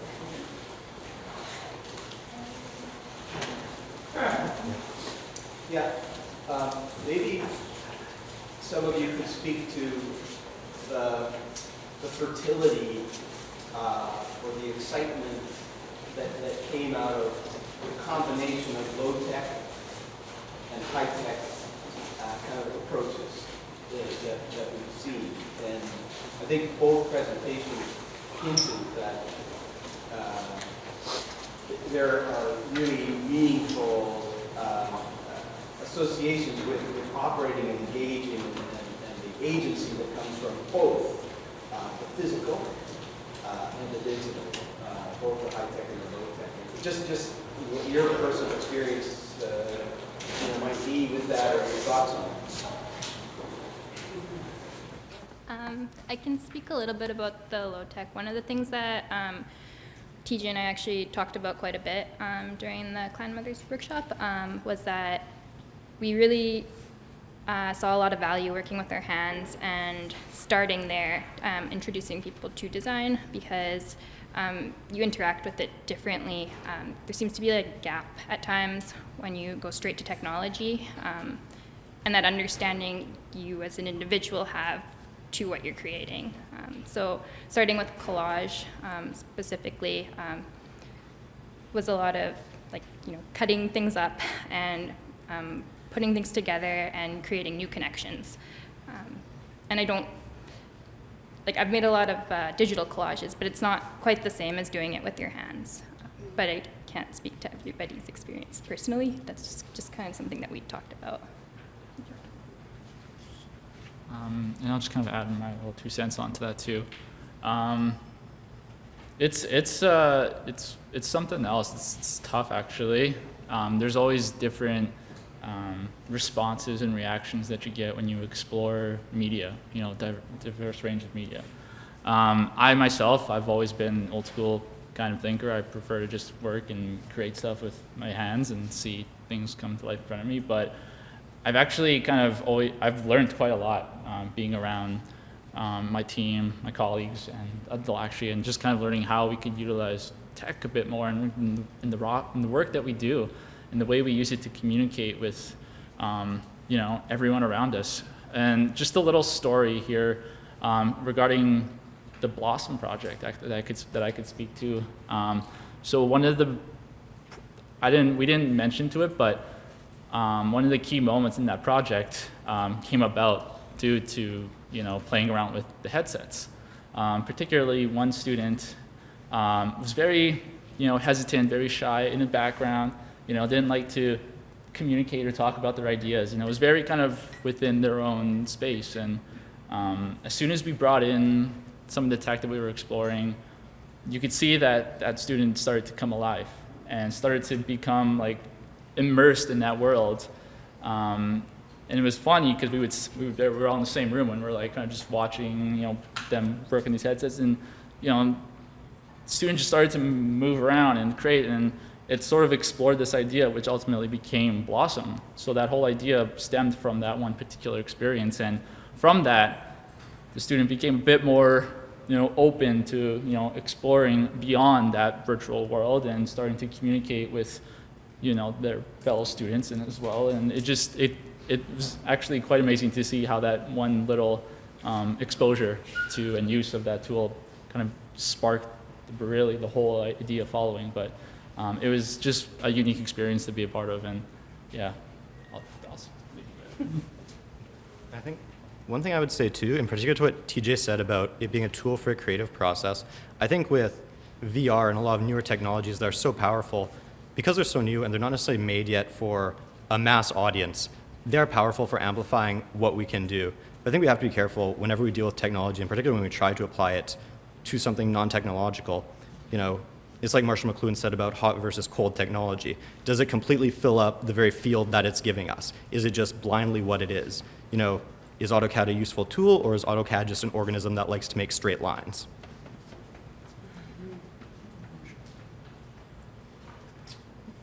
Catherine. Thank you so much. The video's tonight. The video's tonight. The video will be tonight. No, sure. I've moved on. Okay.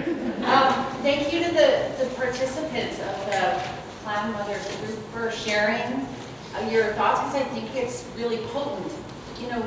What you were sharing is the power of collage making, creativity in action, in terms of how it's sort of even rewiring a little bit in your brains. You have so much enthusiasm, and you can see it right now, feeling that great energy. I'm wondering today how you experience, if you still experience the impact of that creative process, or if any of the other participants want to share their thoughts. So I can definitely say that after spending those 3 weeks with TJ and Dilaxshy, that I look at everything else differently. We're going to school right now in the exchange, and I think all my class, I lose it when I look at all of those old buildings inside the exchange district, just thinking about the history and thinking about everything that's taken part just in the exchange district. So now that I got to spend that time with them, I finally got to go and explore one of them yesterday, and I got to go into the big giant loft space and just seeing it. The passion that I feel towards it wouldn't be as strong if I hadn't spent time with them and been exposed to just how amazing it is to just kind of conceptualize things and put it into that. You know, so I would say that it's had a very big impact and a lasting impact. Yes. Yeah, and I agree. It's had a big impact in my life because before my life went dark, I was really creative, like I said, or whatever, and it just brought that back, and now it's just something that I just want to improve more and more and more. And, you know, with our program and our schooling, we have the opportunity to do that with our practicum. So I'm really looking forward to it all.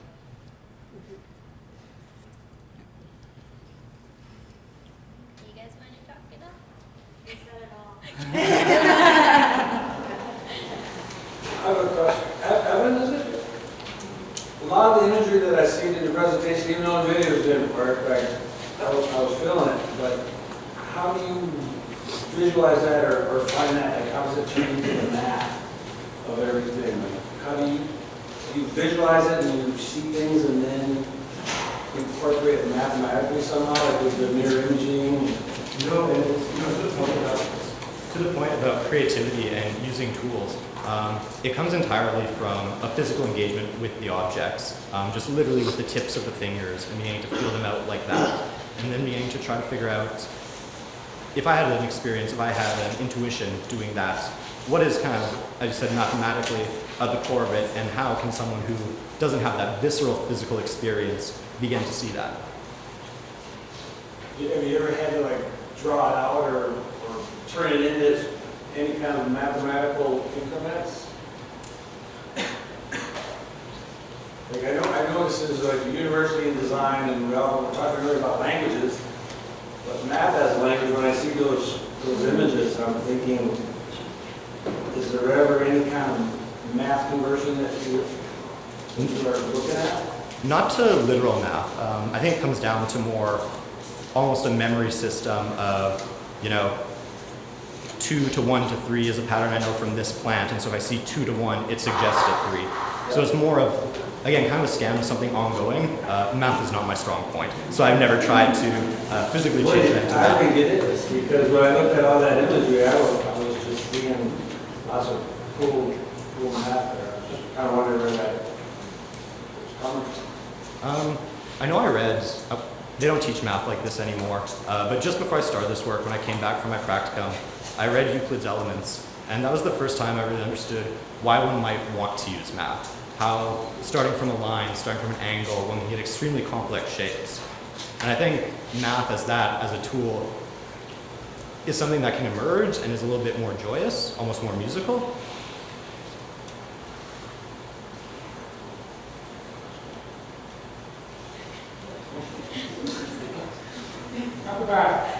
I don't have a question. I just have an observation. I'm sort of in my 24-hour crash course in Winnipeg after not being here for a long time, and certainly back in this school. Can you guys hear me? Yeah. Projection's usually not my problem. I think that it's really been an interesting day, and certainly parts of yesterday.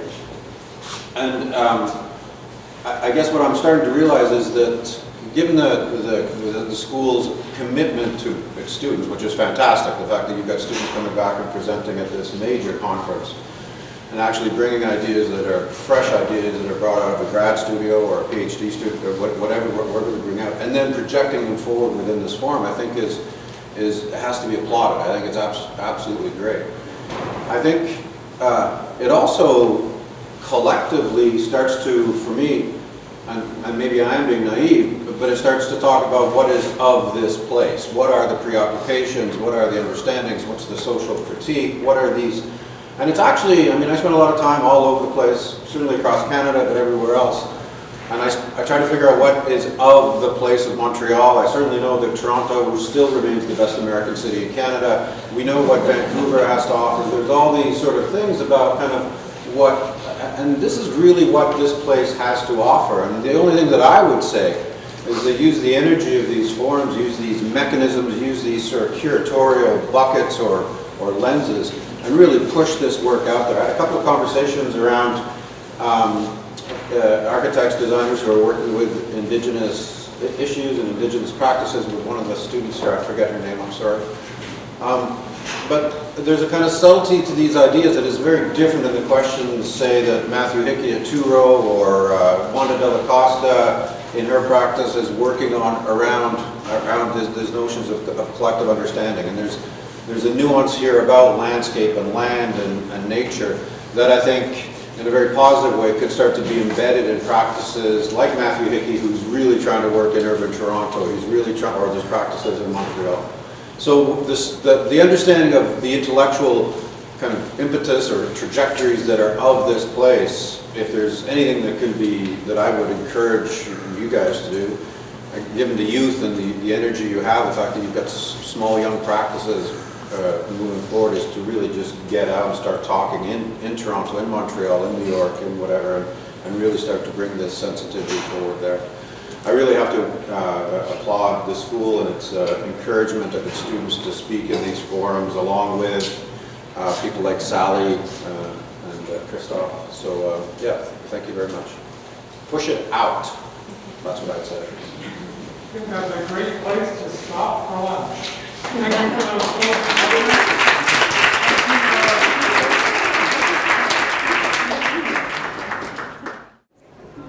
Our next speaker, Kurt Espersen-Peters, is an assistant professor in the Department of Interior Design of the Faculty of Architecture at the University of Manitoba.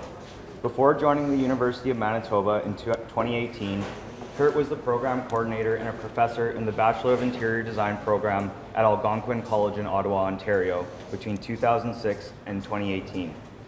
He was also a visiting lecturer in the Interior Design program at the University of Moratuwa in Sri Lanka from 2013 to 2016. He has participated in a number of publications and presentations, and Kurt's passion for teaching and education is equally matched by his obsession with art and the built environment. His academic and artistic works explore the design process and reflective thought, balancing equal parts critical thinking and creative expression. Kurt is co-director of academic initiatives with the Canadian Centre for Mindful Habitats, exploring mindful and contemplative approaches to the understanding of the built environment. Please join me in welcoming Kurt. Thank you, Jordan. And welcome, everybody. Everyone can hear me okay? We're all good? So thank you for joining me today, and welcome to my presentation, which is Landscape and Decay, Ruskin's writings on architecture, geology, and wisdom. So this presentation examines the relationship between architecture, landscape, and wisdom in Ruskin's writings and how they're connected by the curious concept of decay. This will be a digestible summary representing a larger body of research on Ruskin's writings and thoughts. So I'll provide a little background on Ruskin and then examine the evolution of decay in his thinking by examining architecture, geology, and wisdom, and ending in time, hopefully, with some questions. So for those of you who don't know Ruskin, he was a prominent Victorian critic of art, architecture, society, politics, economics, education, and religion. He was born in 1819, and he was the only son of John James and Margaret Ruskin. His father was a successful wine importer and a romantic, so he was a lover of poetry and art and an amateur painter. His mother was responsible for John's education and was a devout evangelical Christian and raised John in a strictly Protestant household. Ruskin's upbringing was austere, but also enlightening. His religious upbringing taught him that humanity was depraved and needed salvation. But he also learned about the beauty and wonder of nature through the works of the Romantic poets, Byron, Wordsworth, and Scott. And Ruskin took a strong interest in art, poetry, and prose, and was strongly encouraged by his father to produce poems and drawings from an early age. At age 13, he received a copy of Samuel Rogers' Italy, a poem, and it was his first exposure to the work of Samuel Prout and J.M.W. Turner. These two would make an impression on his understanding of architecture, landscape, and poetic expression. Ruskin's father purchased a folio book by Prout, documenting the buildings and landscapes of Europe that the artist encountered on his travels. And the book influenced the family's first continental tour in May 1833, where the family followed Prout's exact route on his artistic journey. This journey opened Ruskin's eyes to the possibilities of architecture and landscape. On his continental tours, Ruskin was awed by the architecture and landscape of mainland Europe. He was exposed to buildings that had existed for centuries and that were still in use. He also saw how buildings and landscapes came together in different climates and different contexts. However, nothing could prepare him for the power of the Alps. His exposure to them taught him the first true meaning of beauty that he had ever had and became a spiritual touchstone throughout his life. It would take some time before Ruskin felt confident in addressing the nature of beauty and the Alps. Before then, his youthful attention was drawn to an investigation of architecture. And it was unclear initially where this would lead, but Ruskin eventually began to uncover the depth of nature's beauty and the importance of decay in architecture and landscape. If one could summarize Ruskin's conception of architecture, it would be that he saw it as an expression of the moral temper of a society. He loved buildings as things, but it was their social and a moral message that intrigued him.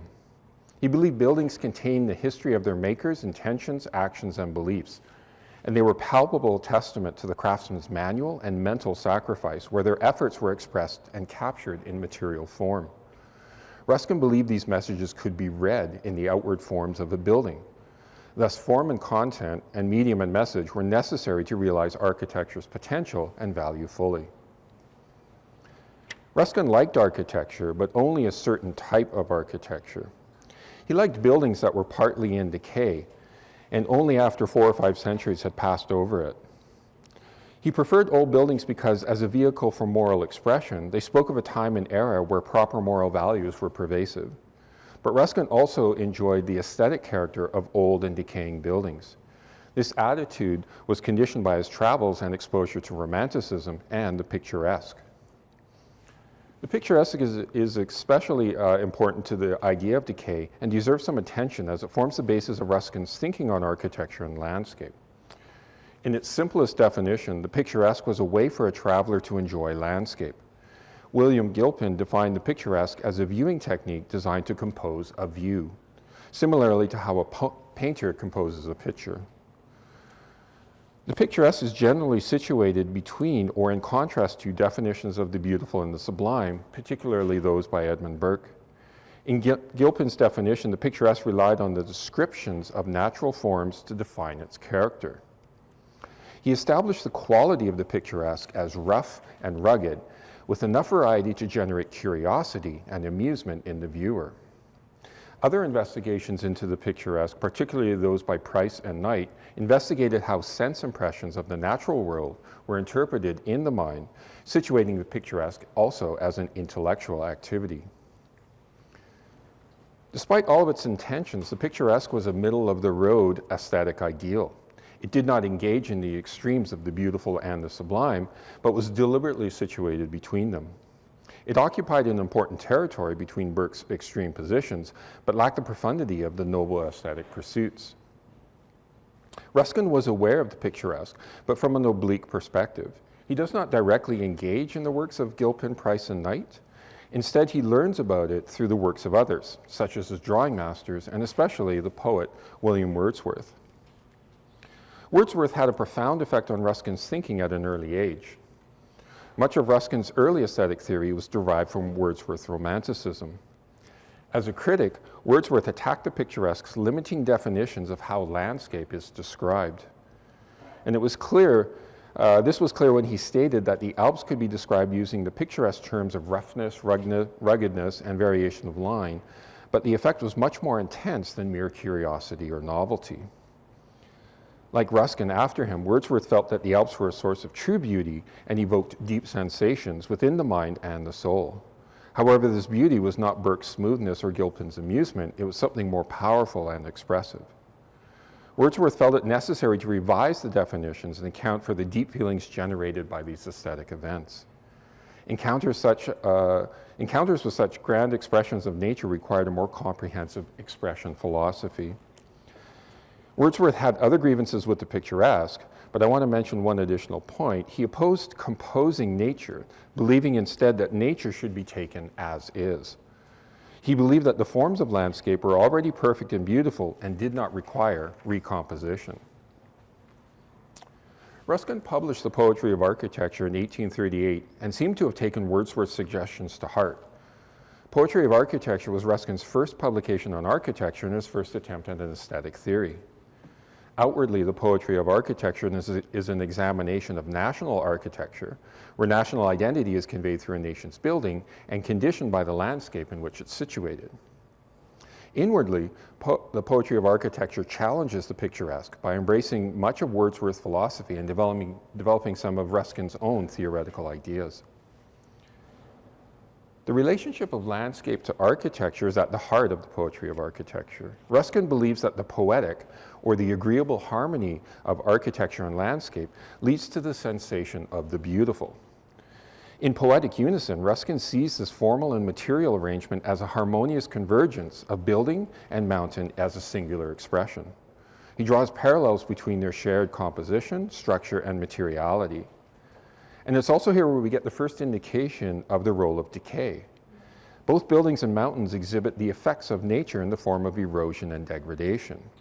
And Ruskin calls such a decay a species of the beautiful, providing the first indication about how he felt about decay. The poetry of architecture is a bit clumsy and a bit naive, but it lays down the themes that Ruskin handles with great skill and rigor in his later investigations. He believed that the beautiful is evident in the forms and materials of the world, including architecture and landscape. And beauty is where Ruskin turns his attention to next. Ruskin's nascent ideas of the poetic and the beautiful find deeper expression in his next work, Modern Painters.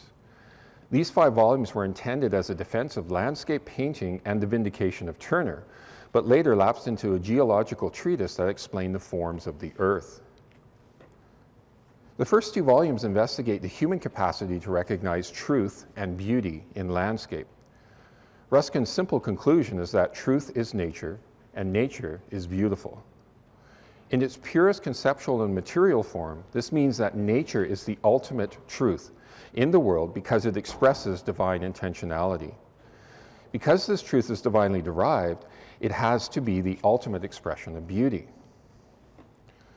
The truth of beauty in nature took 2 forms in Ruskin's theory. The first is typical beauty, which is the enjoyment of material and formal characteristics. And we see typical beauty in the physical aspects of architecture and landscape, the real things that are in the world. The second is vital beauty, which is the holder of conceptual truths about the nature of the world. Here, vital beauty is essentially the intention of a divine mind. Ruskin sets up a distinction between a vital intentionality expressed through typical forms. These distinctions are important because it identifies how a divine intention is evident in material things. Ruskin carries this analogy into his investigation of architecture with his second architectural treatise, The 7 Lamps. This book is not so much an architectural treatise or a history as it is a series of discursive essays on the principles of illuminating the essentials of good architecture. It showed how right and noble architecture required a specific moral investment on behalf of the architect, craftsman, and society. Each of the 7 lamps in the book addresses various moral aspects of architecture, but I want to draw attention to the lamp of beauty and the lamp of memory. The lamp of beauty requires the architect and the craftsman to look to nature for inspiration and guidance. The shapes and forms found in nature are the highest forms of truth and beauty, and therefore the only worthy subject of artistic representation. This is a direct carryover from Ruskin's interpretation of landscape, or instruction to landscape artists in Modern Painters. The lamp of memory speaks about the power of architecture to encode and preserve social memory in the stones and the bones of buildings. Aged and decaying buildings were not only representatives of ancient eras, but also somatic evidence of the process of decay and are tangible evidence of God's intentions made manifest through the forces of nature. In Ruskin's conception, architecture served 2 purposes. Buildings are evidence of human intentions, where nature is encoded in the stones. And buildings are evidence of divine intentions, where nature is enacted on the stones. Ultimately, Ruskin believed that decay was noble when the intentions were just. But what happens when they are not? Ruskin saw this problem when he looked at the stones of Venice. Venice was for Ruskin a constant source of visual delight and also a troubling moral lesson. Venice had the aging architecture that he loved, but also a deficit of moral sentiment, which was necessary for a truly noble architecture. His third treatise on architecture, The Stones of Venice, was not a celebration of the city, but actually a warning. Ruskin used its corrupt history and declining architecture to demonstrate how things can fall apart when intentionality is immoral and unjust. Stones is a lesson in moral decay. In Ruskin's opinion, the fall of Venice is due to the Venetians abandoning proper moral temper in pursuit of their ambitious and prideful pursuits in the 15th and 16th century. As with the poetry of architecture in Seven Lamps, Ruskin believes this parable can be read in the language of architectural ornament. Throughout the books, Ruskin guides his readers through the Venetian moral implosion by reading about the decline in ornamental design, designs that were supposedly derived from nature. Decay in this instance is the failure of social morality and not the degradation of material form. However, with half of the equation missing, Ruskin found it difficult to see aging Renaissance architecture as being noble.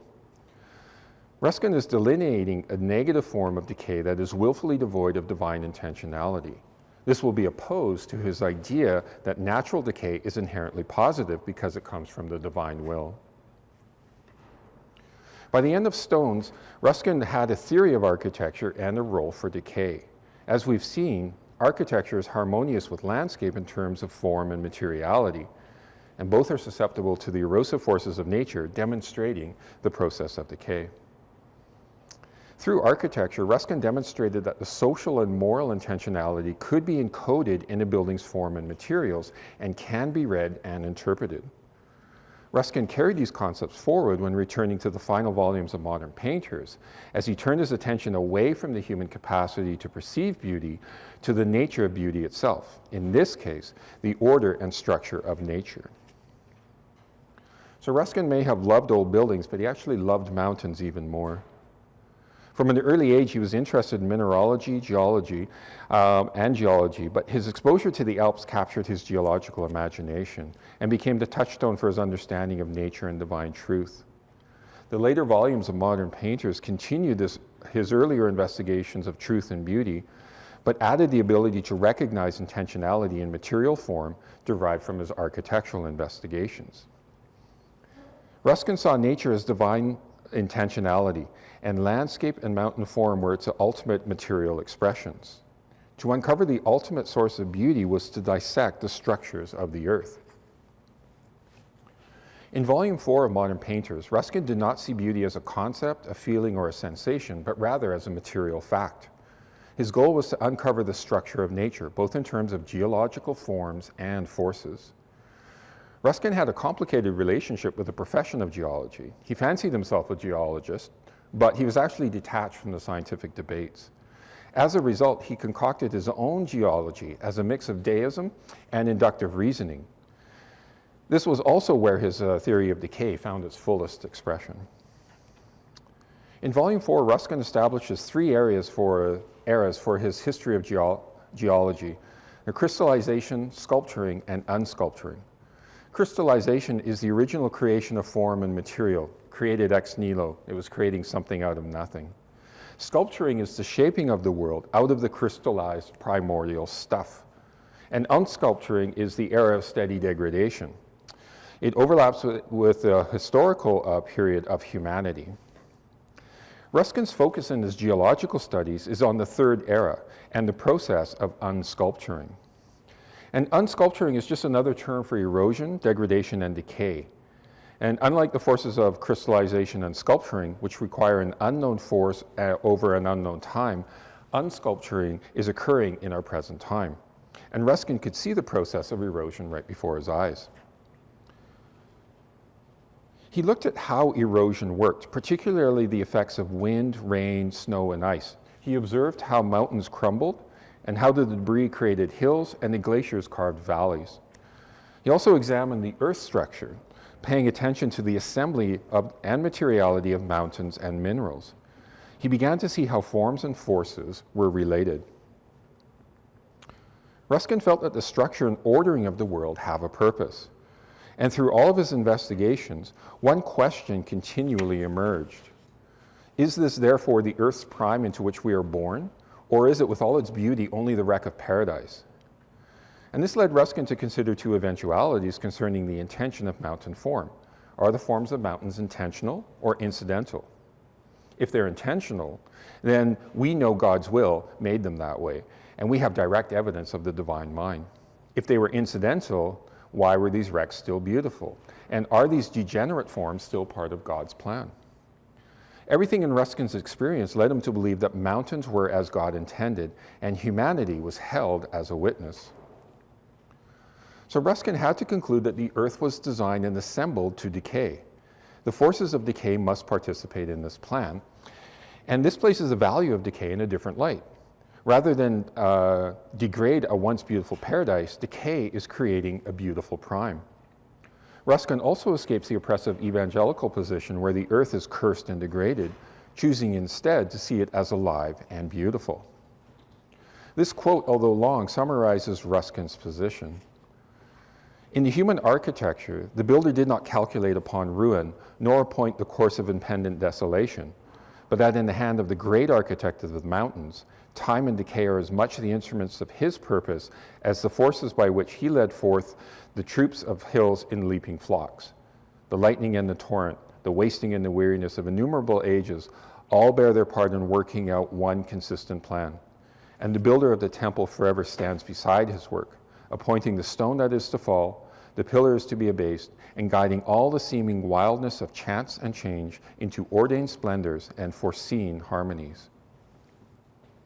So Ruskin saw that everything was premeditated. Sketches like this, which compare the outline of a leaf to the outline of a moraine or a mountain range, speak of these foreseen harmonies. The one consistent plan of nature was becoming more evident to Ruskin. In the material and form of the world, he was seeing evidence of it. These sketches expose the constant lines of nature. This was Ruskin's truth, and this was Ruskin's beauty. So Ruskin provided an identity for this order and governance, and he called it wisdom. Ruskin wrote about wisdom in his earliest works, but wisdom took on added significance in his writings in geology and beyond. Ruskin believed wisdom was sagacious and instructed moral thought, but in the operations of the earth, wisdom held governance over creativity and decay. In Ruskin's unsculpturing geological era, the direct hand of God was not at play. Instead, wisdom was an agent of the divine, evident in nature's forces. In Scripture, God created wisdom, and wisdom is an extension of an extension and expression of God. In Genesis, wisdom was present at the beginning of creation. In Ruskin's geological timeline, the presence of wisdom coincides with his crystallization and sculpturing eras. What Ruskin adds to the narrative is wisdom's agency in the unsculpturing era. Now, Ruskin himself went through a significant existential crisis when he abandoned his evangelical faith in 1858 and embraced a more humanistic approach to life. He never abandoned the need for the divine presence in the world, just a dogmatic definition of it. He remained spiritual and ultimately embraced a form of Catholicism in his later years. However, after his unconversion, Ruskin began investigating myth and the other forms of belief. In particular, he looked at wisdom myths, drawing parallels among different expressions to define a broader and more encompassing mythic figure. One such example of his mythopoeic endeavor is the chapter of the pyramid builders in his book, The Ethics of the Dust. In this story, wisdom plays a role in architectural and geological creation.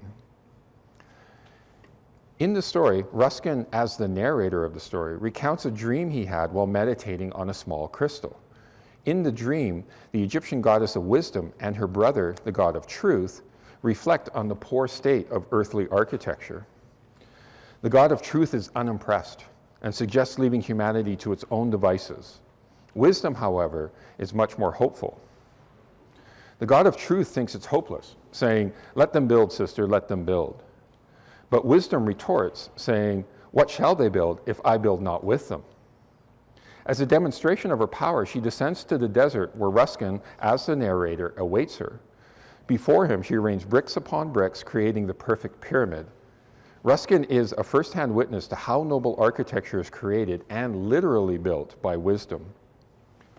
The god of truth follows her and shrinks the pyramid down into a small crystal, the same crystal upon which Ruskin meditates.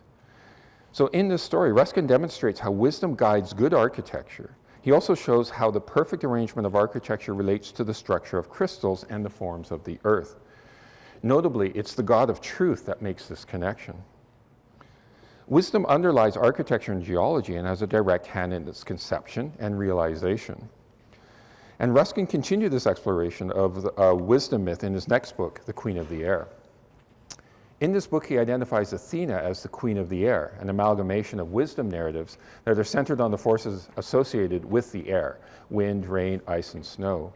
These were actually forces that were impacting actual things, not a parable or a story.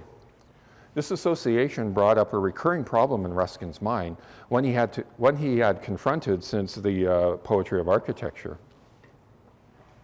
His geological and architectural studies showed that the forces of nature eroded mountains and buildings. Now he also questioned why the forces of nature would destroy these objects. Are not the forces of nature wisdom? And isn't wisdom an extension of the divine mind? Isn't the divine mind supposed to be the ultimate expression of truth and beauty? And why would something true and beautiful be destructive? Ruskin is asking, how does decay exist in this conundrum? Ruskin attempts to resolve this conflict by explaining how wisdom is the formative energy in creation. He aligns creation with decay. Thus, the forces of nature are not degrading form and material, but actually creating it. In Ruskin's mind, decay loses the stigma of degradation, instead becoming a form of creation. Decay is not the destruction of the built form, be it a mountain or a cathedral, but the continuation of its intended life. His conclusion is that through the forces of nature, the divine mind intends for the mountains and buildings to decay. That is their purpose.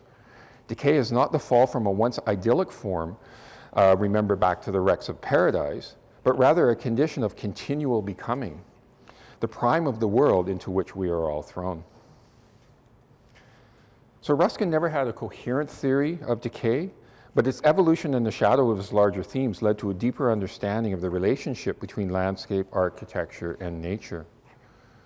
Ruskin saw nature as the truest expression of divine will, and landscape and architecture were the evidence.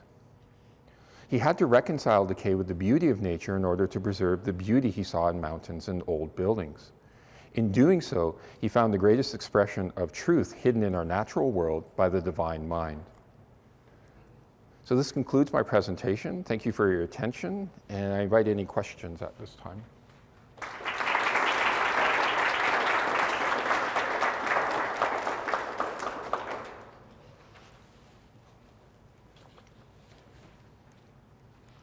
None? That was easy. Oh, there's one. Okay. I thought I was getting away scot-free. You use Ruskin's drawings and paintings as illustrations for this. How do you see those two things interacting? I mean, was one helping to justify the other? Do you see it as a parallel evolution? Very much so. There's a sort of strong evolution of Ruskin's thinking through his drawings, where he starts out being schooled in the picturesque, learning, the ideas of composition, but then moving in with his experiences through Prout and Turner, and even just his own sort of interest on focusing in on details, where he becomes less interested in composition and more interested in recording details, these small little sort of bits of evidence. And it's really in those pieces of evidence that he really begins to find these larger connections to the larger themes. So if you trace the evolution of his drawing style, you begin to kind of see these large compositions focusing down into the smaller details, in some of his architectural studies and later geological studies. And they're quite fascinating. And Ruskin himself never really considered himself to be a great painter, but I really think that his paintings and drawings are very revealing about what he values when he's looking at architecture and elements of nature. Would you also see them as part of his response to what was going on around him in terms of the art that was being produced at that time? That he was trying to take part in that conversation, even though he may not see himself? Yeah, he was always a guy on the outside. Like he never really, he was not an architect, not a geologist, not a, any of those type of people. So he wasn't really bound by those conventions. So he was kind of free to experiment and borrow things. So he would look at, drawings that people would do of architecture and apply those, observations to documenting, geological aspects, mineralogy and things like that.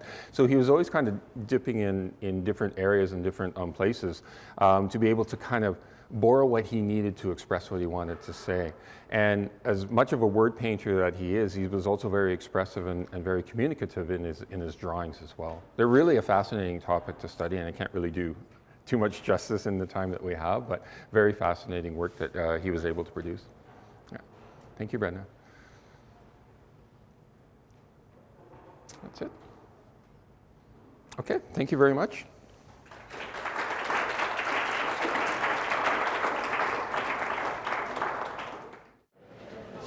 Our next speaker, Abi Auld, is an architectural writer and curator who explores how social histories are embodied in human-altered environments. Based in Winnipeg, Treaty 1 territories, she descends from British Canadian settlers and sees this lineage as prompts to question inherited histories and expand public awareness of the political dimensions of architecture. Auld is a graduate of the 2019-2020 Foundation Mentorship Program. Her research focuses on Tyndall stone, a local building material excavated from a 450 million year old body of rock. The talk will touch on geology and the connection between social and built history. Thank you.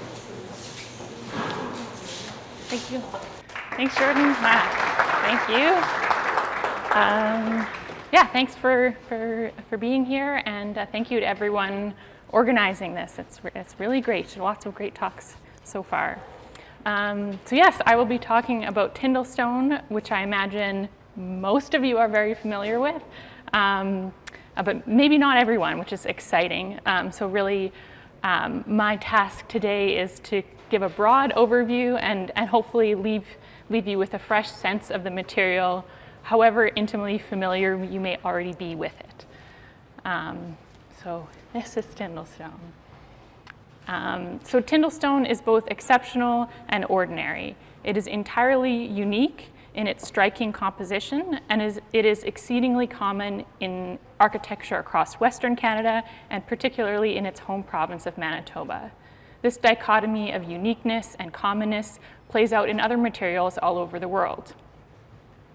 So there was a timely announcement last week that Tyndall stone gained recognition as a global heritage stone resource, which really kind of reinforces this unique common dichotomy. Tyndall stone joins the ranks of 32 other stones with this designation, which is granted by the International Union of Geological Sciences. Each of these stones stands testament to the geographic, labor, and cultural conditions that saw their building histories emerge. This international standard was established in 2017 with the aim to recognize natural stones that have achieved widespread use in human culture.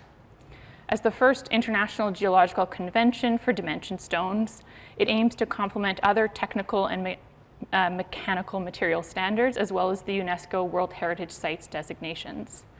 From what I gather, the goal of the Global Heritage Stone Resource designation is to support the appropriate repair of heritage structures, establish geological parameters, create awareness in the realms of architecture, industry, and the public, and ultimately to promote sustainable resource management. These are lofty, important goals that are significant to my wider study of Tyndall stone's use as a building material, but fall somewhat outside of the scope for the discussion today.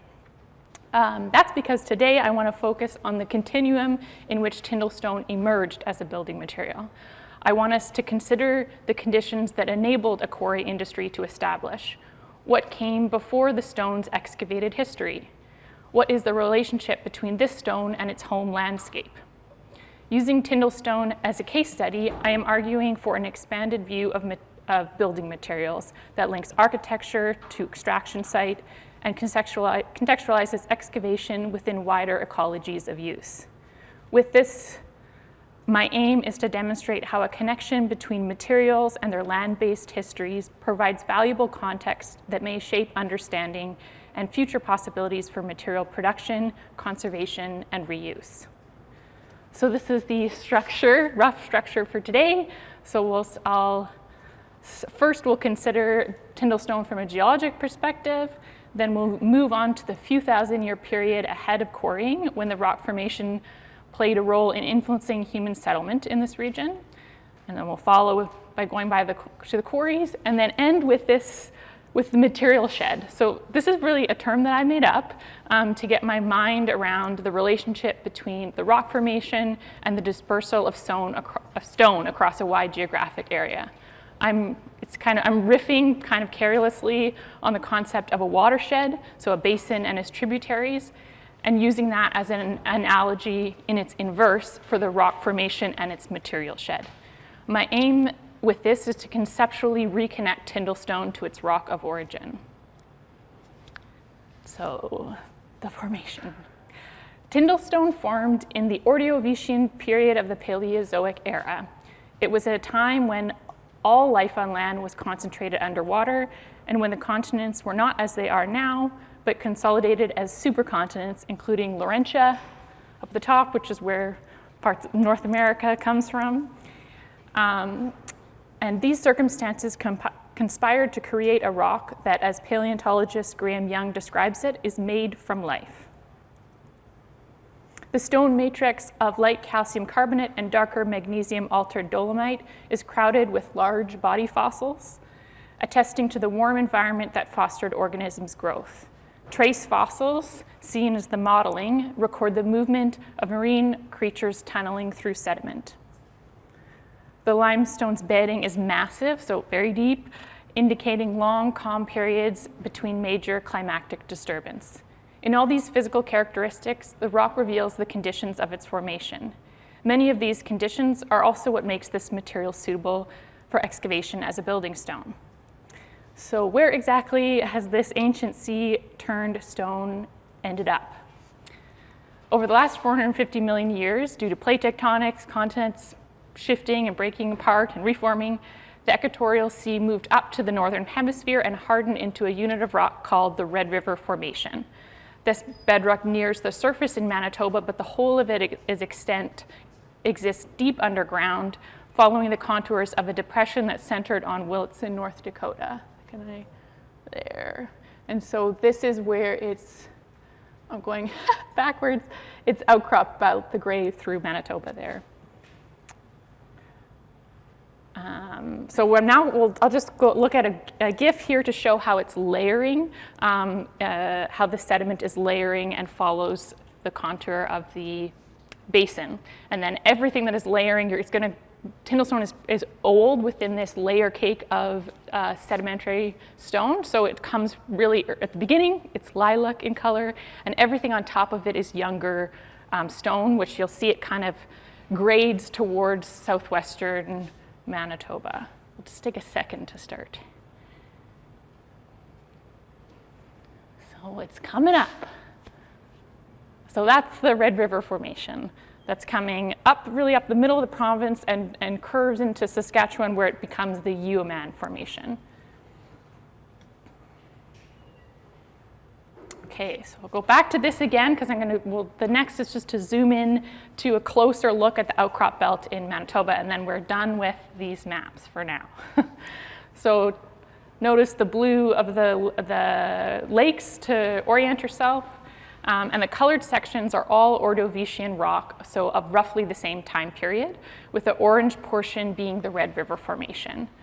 And then this formation is further divided into smaller homogeneous units of rock called members. And so it's 4 in the Red River Formation, from the youngest, so the highest in the ground, which is to the west. It's the Fort Garry, Selkirk, Cathead, and Doghead at the base. So Tyndall stone comes from the Selkirk member, which is kind of more to the right, but in the middle of this here. It's not marked on that map. So now we'll move to the rapids, a site I identify as significant for being one of the first places that people and animals encountered the rock formation. So if you just note, this is Red River, its map is north is over here. So that is where the Red River running up and Lake Winnipeg here. I love this map because it's from 1858 and has these beautiful cross sections showing limestone deposits, but it's maybe not the best format for here.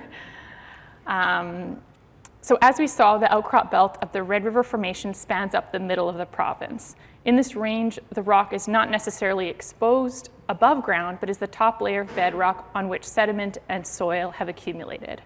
However, there is one place in southern Manitoba where the Red River Formation is exposed by natural force. By the Red River, of course. The river wore its path and crossed over the rock formation. When it crossed over the rock formation, it exposed outcrops of rock, and rock cut through the river, breaking the water into shallow rapids. So that happened just about, this is the forks here, and that is just about here. This place was known as the Rapids, Grand Rapids, or Saut à la Biche, Deer Rapids in the early to mid 1800s, and later St. Andrews Rapids, once the Scots-led Anglican Church Missionary Society established a parish colony of the same name in the vicinity. Now, regrettably, I don't have a photograph to show of the rapids because they were inundated in 1910 for the completion of the St. Andrews Lock and Dam, a structure specifically designed to flood the shallow rapids to enable the passage of deeper-hulled shipping vessels between Winnipeg and Lake Winnipeg. So this photograph shows the preparation work for the dam, so you can kind of see some of the bedrock there. Through discussion with Kevin Brownlee, former Manitoba Museum Curator of Archaeology, I've come to understand that for the millennia before the rapids were inundated, they provided an important shallow point for animals to cross the Red River. The rapids also provided spawning grounds, creating an abundance of fish here. Brownlee describes this area surrounding the limestone rapids as likely having been a significant cultural landscape, a meeting place for trade, renewing relationships, establishing marriages, and conducting ceremonies for several distinct cultures over 5,000 to 6,000 years. Pottery sherds, tools, underground storage pits, and crop remnants found here attest to several discrete periods when the landscape supported mixed horticultural, hunting, and fishing communities that were connected to a cross-continental trade network. So there's a lot of archaeological papers written about the Lockport site, but these are pamphlets by the province are in the library and give a pretty solid overview of that period. So fast forward a few thousand years, and this region is the home territory of Cree, Ojibwe, Anishinaabeg, and Dakota peoples. As fur traders, church missionaries, and later settlers came to the region, they established parish settlements in proximity to places of long-standing significant indigenous habitation. The confluence of the Red and Assiniboine rivers, known as the Forks, is recognized for having been a crossroads for trade and cultural exchange for millennia. Just as Winnipeg grew from the Forks, for the thousands of years of seasonal gathering at the rapids precipitated later settlement here. In the decades before Canadian Confederation,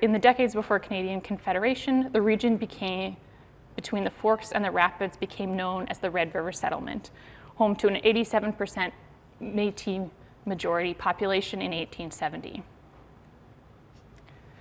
The buildings that still stand from this period are almost all built with Red River Formation limestone, the largest of which is Lower Fort Garry, whose decades-long construction began in 1832. Initially known as the Stone Fort, it was built just downstream from the rapids, so that's north, because it's flowing into the lake, to avoid a portage around their impasse and to exploit the limestone-encrusted riverbank. So if you squint in this hazy photograph, there's limestone boulders encrusting the banks, the high banks here. At this time, cut stone masonry was rare in this region. As it gained popularity, parish communities rebuilt wood churches in stone, and as regional inhabitants became increasingly class divided, wealthy people commissioned grand stone houses modeled after the Stone Fort's big house. So this is the first building that was built in 1832 at Lower Fergary, and it was many years, well into the 1840s, when the perimeter walls, the famed perimeter walls were built. So that was much later, kind of a make work project for a military group there. As historian Robert Coutts explains, those who inhabited stone buildings considered themselves the settlement's elite and used their style, size, and architectural sophistication of their residences, churches, and forts to provide outward signal of their privileged position within local society. Despite the endurance of Red River settlement masonry buildings, heavy timber frame construction was far more common. Known as Red River frame construction, this style of log building brought methods to the region by French fur traders. The structural system was modular, allowing buildings to be small or expansive, adaptable, easily enlarged, and disassembled and reused. Oak was used for framing, pine for floors, and poplar for interior partitions. Some buildings were shingled with split oak and cedar, but most were thatched with the region's abundance of hay. Limestone was used in these timber frame buildings for foundations, liming walls, mortar, and fireplaces. Red River frame components were indeed reused again and again. Their design enabled quick assembly and required minimal labor. Builders adapted the construction methods to suit their culturally specific building traditions, as attested by the iterative range of stack log styles that spread across the prairies. When encroaching colonial settlement and political disenfranchisement forced the mass migration of Red River Métis people west, a distinct stack log construction emerged suited to the needs and environmental resources of their farming communities in Saskatchewan and Alberta.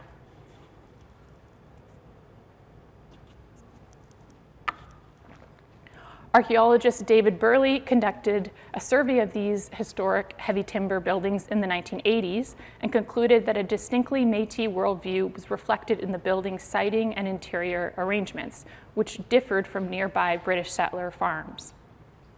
In recent years, scholars David Fortin, Jason Serkan, and Danny Castellane connected the historic buildings in Burley's work with that of contemporary Métis architects and builders, demonstrating a continuity of ethos across historic and contemporary building practices. So I've just talked here a lot about the pre-quarry time, and just now quite a bit about a building typology that uses Red River limestone and its byproducts quite minimally. And I know this might seem like a bit of a detour. However, I see an assessment of these two building typologies right at the precipice of widespread quarrying as important. Tyndall stone and stone masonry and timber frame construction of this period represent contrasting material practices that reflected different values and relationships to the environment. Stone masonry was built to and has endured much longer. The significant material and labor resources necessary to build masonry walls over several years was invested not simply to accommodate homes or business, but rather to use architecture to channel wealth and endurance. By contrast, most Red River frame buildings were self-built and made economic use of a wide variety of regional resources: modularity, disassembly, use of timber, and powdered limestone to protect wood, maximize build materials lifespans, and created adaptable buildings using largely renewable resources. My intention in drilling into these contrasting material practices is not to make retroactive moral or ethical judgment, or for this analysis to be applied to contemporary material practices. That's not the point. Rather, I want to draw attention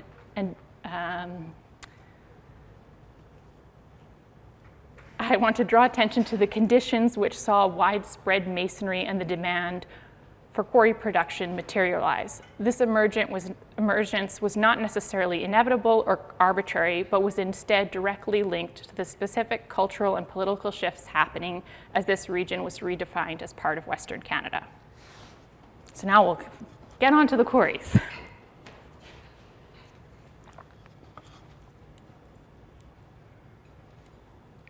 The Red River region was transformed with the waves of immigration that followed its entry into Canadian Confederation.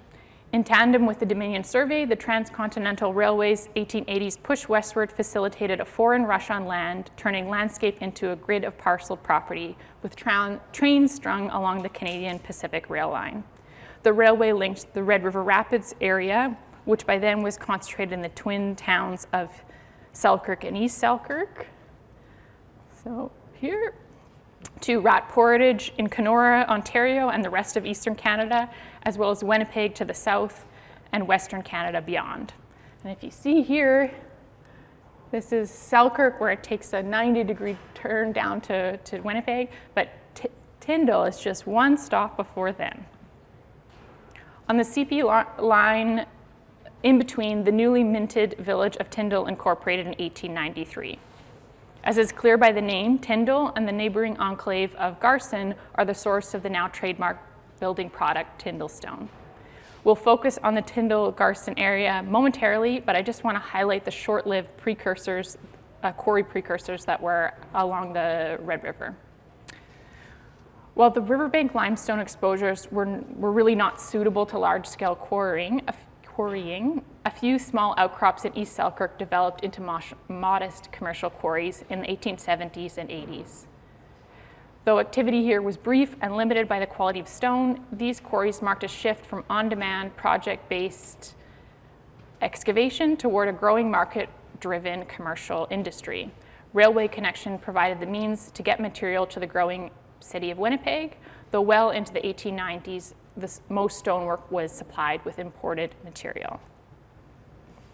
And so the hunt was on to locate a rock deposit suitable for building stone excavation. In 1886, amateur geologist A. McCharles presented to the gentleman membership of the Manitoba Historical Society, describing a 7-mile wide disturbance belt that ran from St. Andrews Rapids through East Selkirk all the way to Tyndall Station.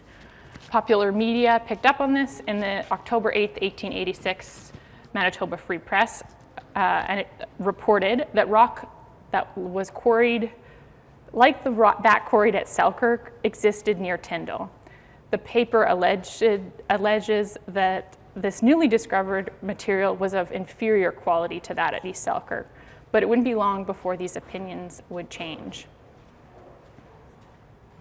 So all of the Red River Formation limestone I've talked about so far, from the riverbanks and East Selkirk, all came from that upper portion of that Selkirk member of the Red River Formation.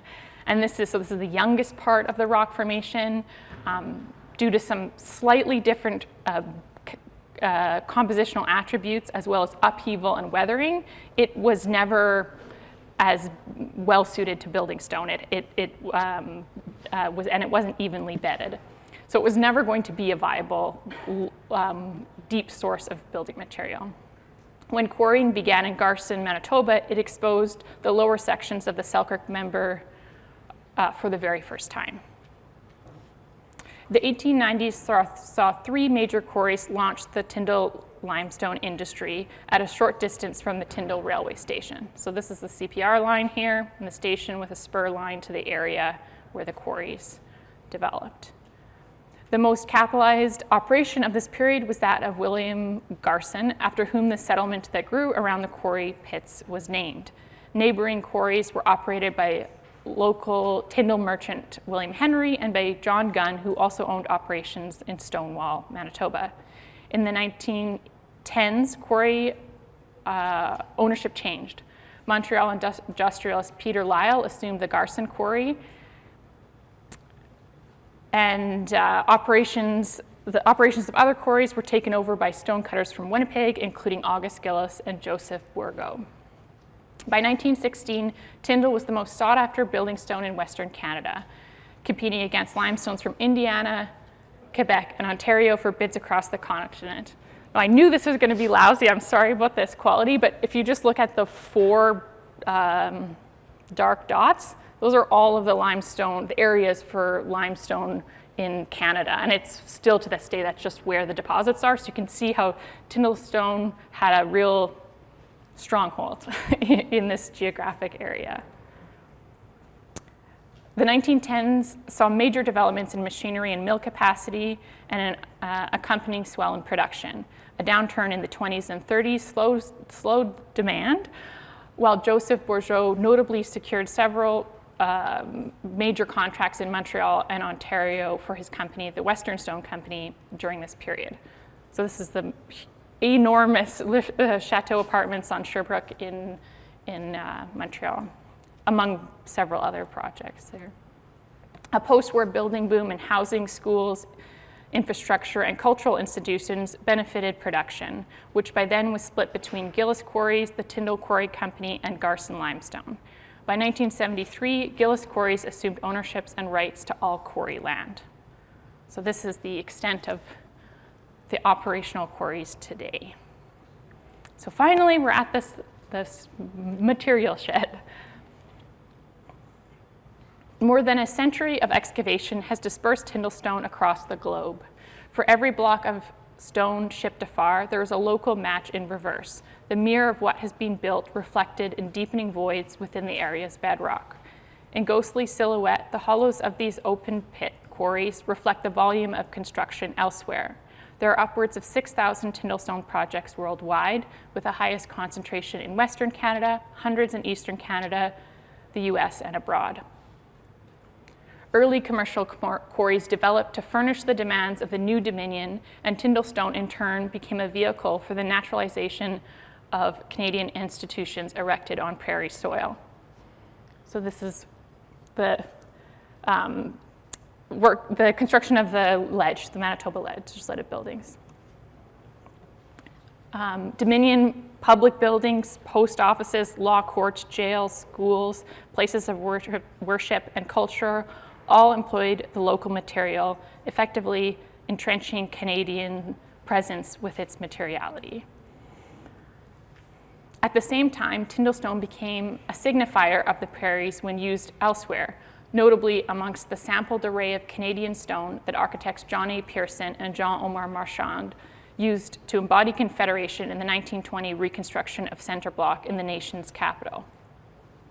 Similar symbolic use continues to this day, with Tyndall stone furniture designed for the Canadian Embassy in London and cladding for the 2005 Embassy in Berlin.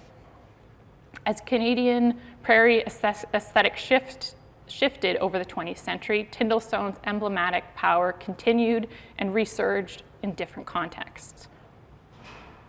Right opposite Centre Block, on the Quebec side of the Ottawa River, the undulating Tyndall stone walls of Douglas Cardinal's 1989 Canadian Museum of History recast the stone's figurative symbolism nearly a century after Parliament Hill's reconstruction. In recent years, designer Tom Fougere added a new layer to Tyndall stone's evocative recall. As I see it, in one simple gesture, Fougere's Tyndall table floats an image of prairie pragmatism into the center of the living room. There it acts like an abstract hearth, radiating a sense of nostalgia for the prairies and the material that has become its symbolic shorthand. Now, the overview I've just given of Tyndall stone's material shed is just scratching the surface of its excavated history.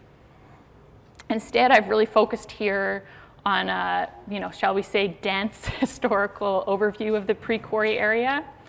I've saddled you with a slew of historical facts that maybe you didn't want, but it was not without a purpose. What I'm doing here is not simply regurgitating well-versed narratives, but instead challenging the way Tyndall stone's history is commonly presented.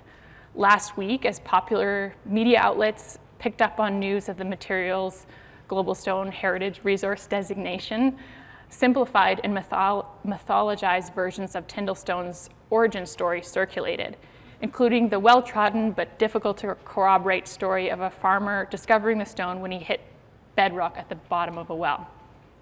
I do want to correct and at the very least add context to simplified historical narratives. My interest in conducting deep primary research is far more motivated by the desire to examine the rich, underexplored histories embodied in this stone. from varying material practices and uses for detached stone to the way the rock formation shaped landscape conditions and the movements of humans and animals.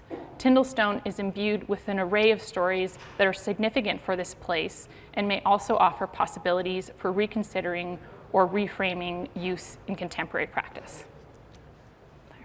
Thank you.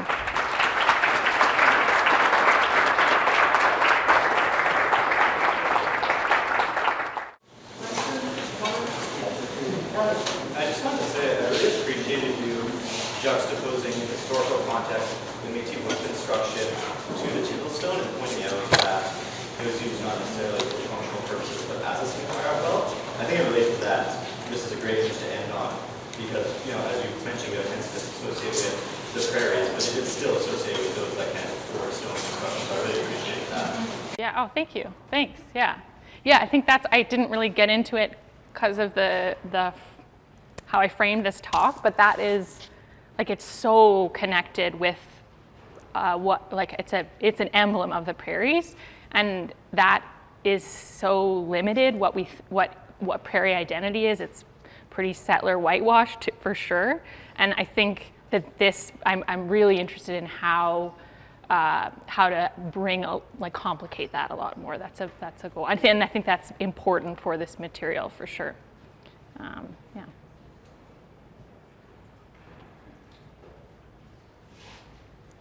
Yes. Hi. Hi, Abby. Thanks.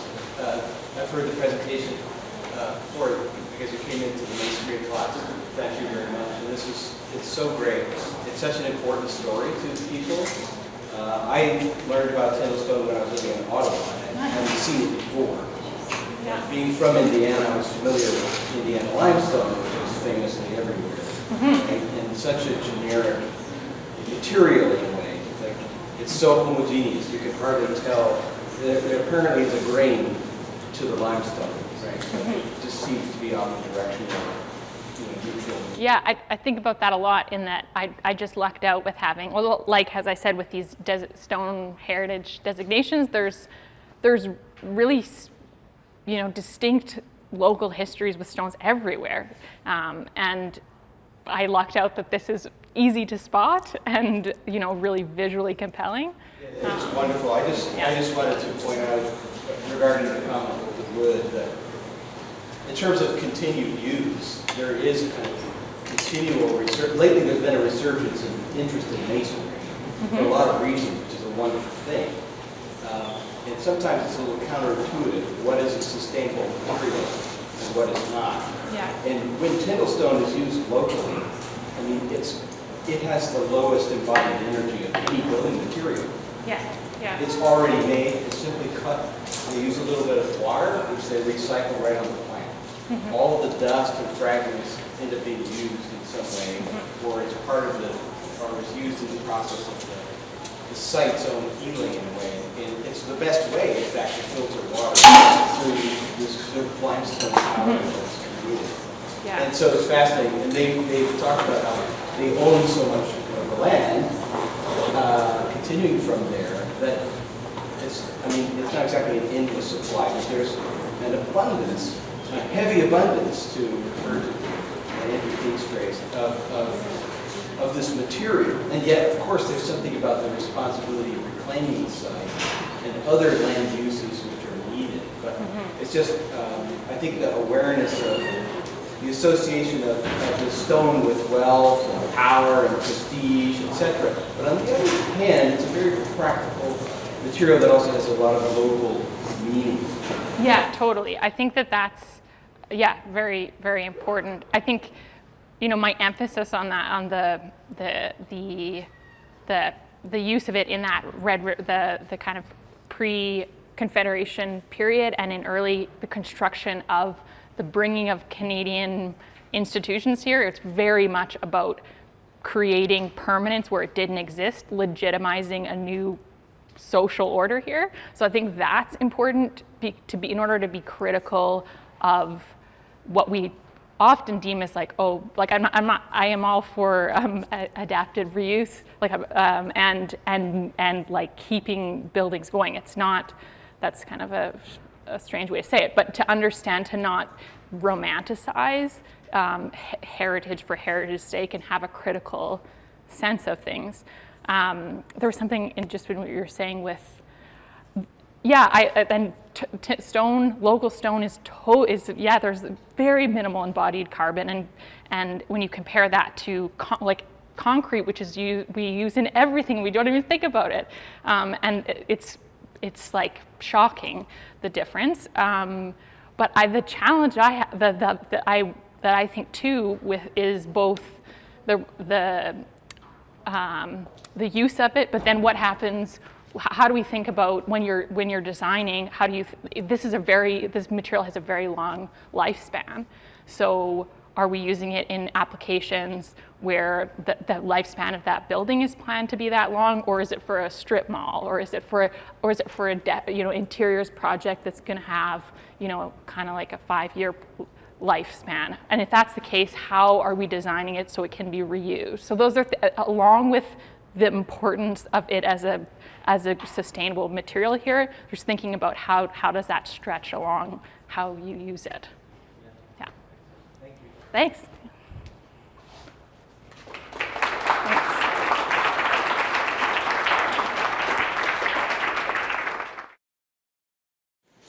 So I again have the pleasure to introduce yet another one of my educators. Honoure Black is both a teacher and a student here in the Faculty of Architecture. Her scholarly work is transdisciplinary and rooted in areas of landscape urbanism, art history, and Indigenous studies. She holds a BA from the School of Art and a Master's in Art History and Visual Studies from the University of Victoria, with previous research focused on translational relationships through art praxis and trade, as well as changing landscapes subject to colonialism. She's an instructor here and currently a PhD student at the University of Manitoba. So we'll join me in welcoming Honoure.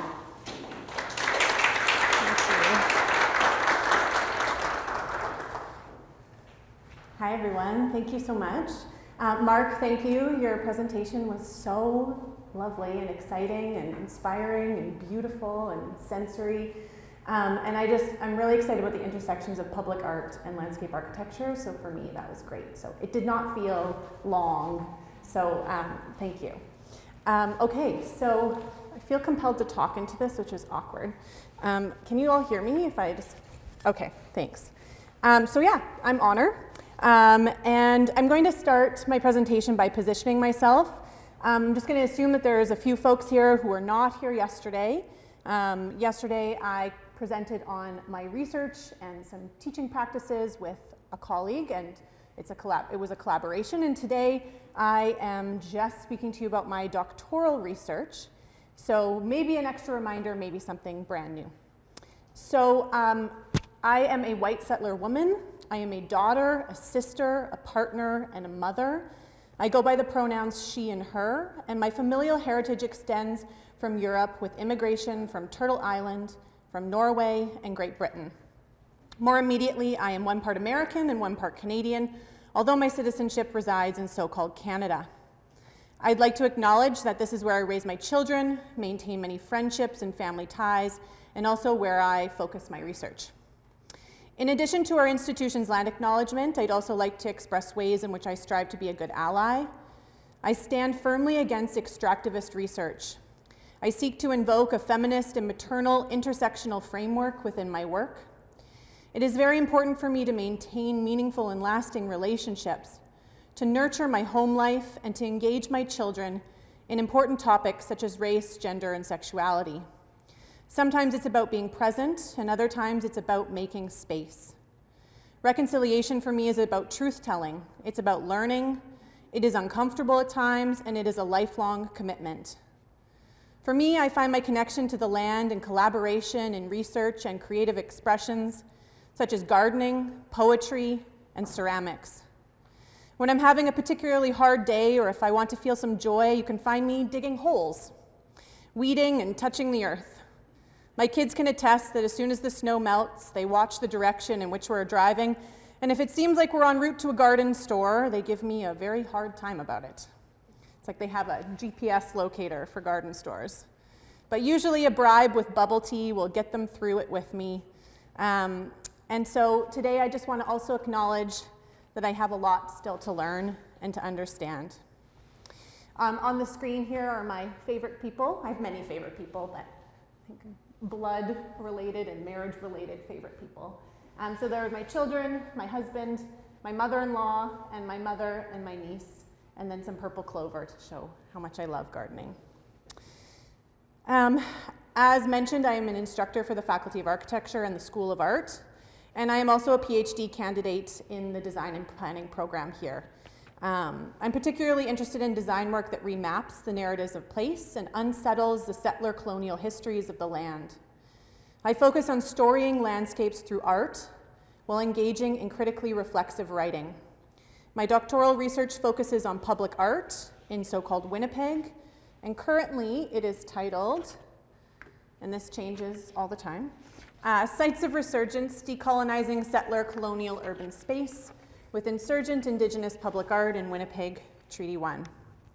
So today I aim to share with you some excerpts that are part of larger chapters from my dissertation as I kind of start to round out that process, and explore ideas that I believe public art has the potential to act as a conduit, a method of storied expression on the land that can evoke a retelling of history and a remapping of place. So in connection with the theme for this symposium, I wanted to start off with two quotes. Land is what colonialism seeks to turn into a commodity for power and for profit. Land is what is contested, what is shared, what is danced, and what is discussed without words. It is always about the land. Land is the root of any issue or conflict you could care to name involving Indigenous and settler people in Canada. It refers to something akin to place. Territories imbued with social meaning that form the basis of social life, sustaining political economies and informing cultural and community practices. All societies rely on a sense of place to make sense of themselves and the world around them. Winnipeg Treaty 1 is an Indigenous and settler colonial city established on stolen land and in continual tension with its bifurcation. Known for its vibrant Indigenous arts, culture, and activism, as well as politics, it is home to over 100,000 First Nations, Indigenous, Métis, and Inuit people, and it has the second largest urban Indigenous population on Turtle Island. As Doris et al. States, it's an exceptional city. It's an exceptional city to study contemporary Indigenous resurgence. While Winnipeg is also a site of Indigenous placemaking and resistance to settler colonialism, it has also been described as one of the most racist cities in Canada. In 2018, geographer Owen Taves refers to Winnipeg as a racially capitalist city as the result of Canadian settler colonialism perpetuated by the myth of terra nullius. However, when I like to engage with these critical terms and refer to urban Winnipeg, I am interested in the term urb nullius. I find it more compelling. It's a term developed by Yellowknives Dene scholar Glenn Cothard, which describes the added dangerous urban myth that cities such as Winnipeg are void of Indigenous life and sovereign presence. Again, this is a myth, a lie, a settler colonial construct aimed only to satisfy racial capitalist means. Instead, a critical lens of settler colonialism is necessary to interrogate the power relationships that shape Indigenous life and experiences in the city. And that's what I attempt to do with my work. Winnipeg is a vibrant and historic at the core, and an Indigenous city. As part of the 2015 Canadian Government Truth and Reconciliation Commission, the TRC, and its 94 calls to action to redress the legacy of residential schools and advance the process of Canadian reconciliation, the 79th call states, quote, "We call upon the federal government, in collaboration with survivors, Aboriginal organizations, and the arts community, to develop a reconciliation framework for Canadian heritage and commemoration." In addition, in 2019, the National Inquiry to Missing Murdered Indigenous Women and Girls in Two-Spirit released their inquiry to include this powerful message. Art is a powerful tool for commemoration. Public commemorations through art can help bring forward personal stories of colonial violence. Art as commemoration bears witness to injustice, recognizes human dignity of victims and survivors, and calls institutions, systems, and structures into account. So today, through the methodology of story work and what Eve Tuck and Maria Mackenzie call critical place inquiry, I would like to share with you some works of public art that have decolonized the landscape at site-specific locations. So the first work, and there's two works that I believe I have time to share with you today. The first is a project called Connecting Routes Along the Red River. Public artworks created for the Blue Rapid Transit Line in Winnipeg tell stories that evoke ideas around ecology, natural history, historic north-south trails, civic planning, and Indigenous and Métis land experiences and histories. Following the river on the new rapid transit way, 7 artists that you can see below weave and connect the meanings of roots in the Red River region and the Fort Garry neighborhood. It's here, this site in particular, that we're going to look at first, that local Winnipeg Métis artist Ian August has created his multi-part piece, Roostertown Kettle and Fetching Water at Beaumont Station. Okay. Roostertown was a self-built and predominantly Métis and non-status First Nations community built along the fringes of the Canadian legal title in Winnipeg. The community was founded in 1901 as the result of settler colonial land and territory disposition that was inflicted on the Manitoba Métis people in the 19th and 20th centuries. The source of the name Roostertown is unclear. However, in their book, Peters et al. Explained that the original name of the community was Pecan Town. Pecan is Michif, a French Métis dialect that originated in the early 19th century by blending varieties of Cree and French to create a distinctly Métis vernacular. In English, pecan means pecans. Peters et al. Further explains that residents of Roostertown would have harvested pecans from the bushes that grew around the town. The name or redesignation as Roostertown seems to have occurred with the first Winnipeg media reference naming the town Roostertown around 1901. From then on, the name Roostertown was synonymous with the community until its dissolution in 1961. It's important to note that the name Roostertown is derogatory. Similarly to other Métis and Indigenous fringe settlements around Manitoba, such as Bannocktown, Smoky Hollow, Tintown, and La Coulee. Outside of Manitoba, there are other instances of Métis fringe communities with disparaging names, such as the Fox Den in Prince Albert, or Moccasin Flats in Meadow Lake.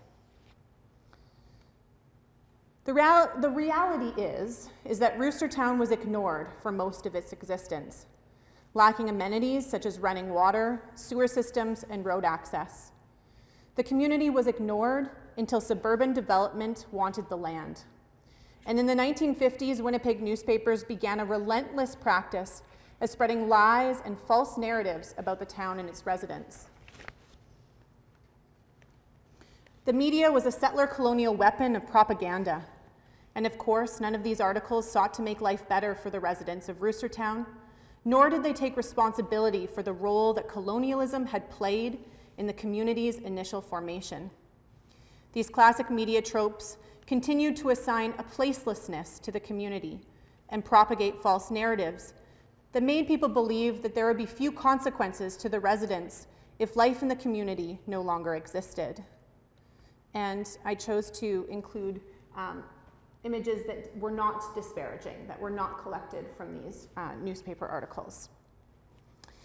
By 1961, the city of Winnipeg had forced the relocation and homelessness of the remaining Roostertown residents. City Council transferred the land to a developer who purchased it for only $175,000.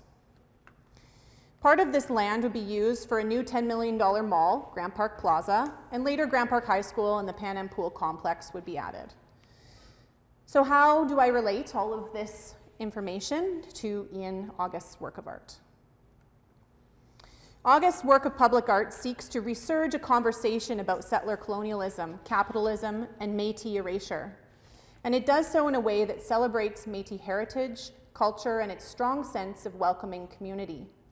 His work is in 3 parts: the massive kettle that you see here, and different children fetching water as silhouettes. The installations of the children fetching water are located on the bike trail and are based on archival imagery of actual water fetching that was done in the community. The nearest water pump was quite a few kilometers away, and we can imagine how cold or hot it would have been on certain days when children, mainly children, were tasked to fetch water. The main element of Roostertown kettle and fetching water is a colossal stainless steel kettle painted by August himself. It represents a traditional copper kettle with a ceramic blue and white knob. August modeled the kettle after archival imagery of a typical kettle that would be on every wood stove in Roostertown. He explains that the offering of hot tea with a chance to sit, gossip, and tell stories is a cornerstone of a Métis visit. And I want to emphasize something that I love very much about this work, is that the intent of the size was actually to make it large enough to provide enough boiled water for all 250 residents that once lived in Roostertown at its height. So with this clever idea, I think it really further exemplifies the idea of community and care.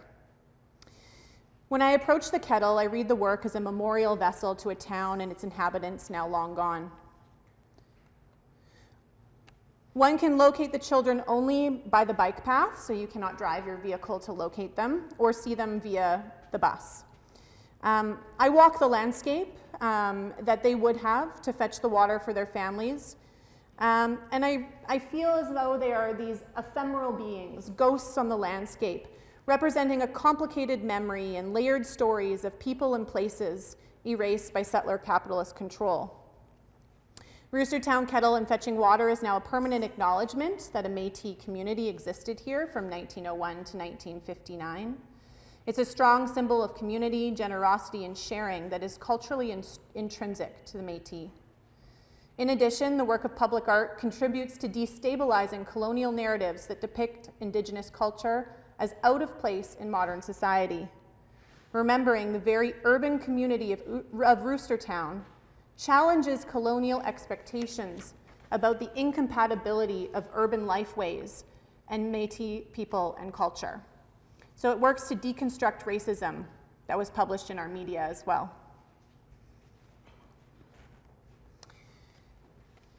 The next section, and the last work of art that I want to share with you, still uses critical place inquiry, but it connects less to historical research, and instead I work to story my own personal experience with Ni Mama at the Forks. I found Ni Mama on South Point Path, which guided me along the most southern point of the Forks in downtown Winnipeg. Here, directly on the path, Ni Mama stands as a colossal 30-foot tall sculpture made of polished painted steel, copper, and Coar metal. Ni Mama translates to my mother in Cree, Anishinaabe-Moan, and Michif. She was designed collaboratively by Indigenous artists Casey Adams, Jamie Isaac, and Val Vint. And geographically, she is at the historic site of the Forks. The historic site of the Forks overlooks the lands and rivers of the Red and the Assiniboine in a place we now have renamed Nestaweya, which translates to 3 points. This refers to the mouth of the Assiniboine River and to the events that happened here.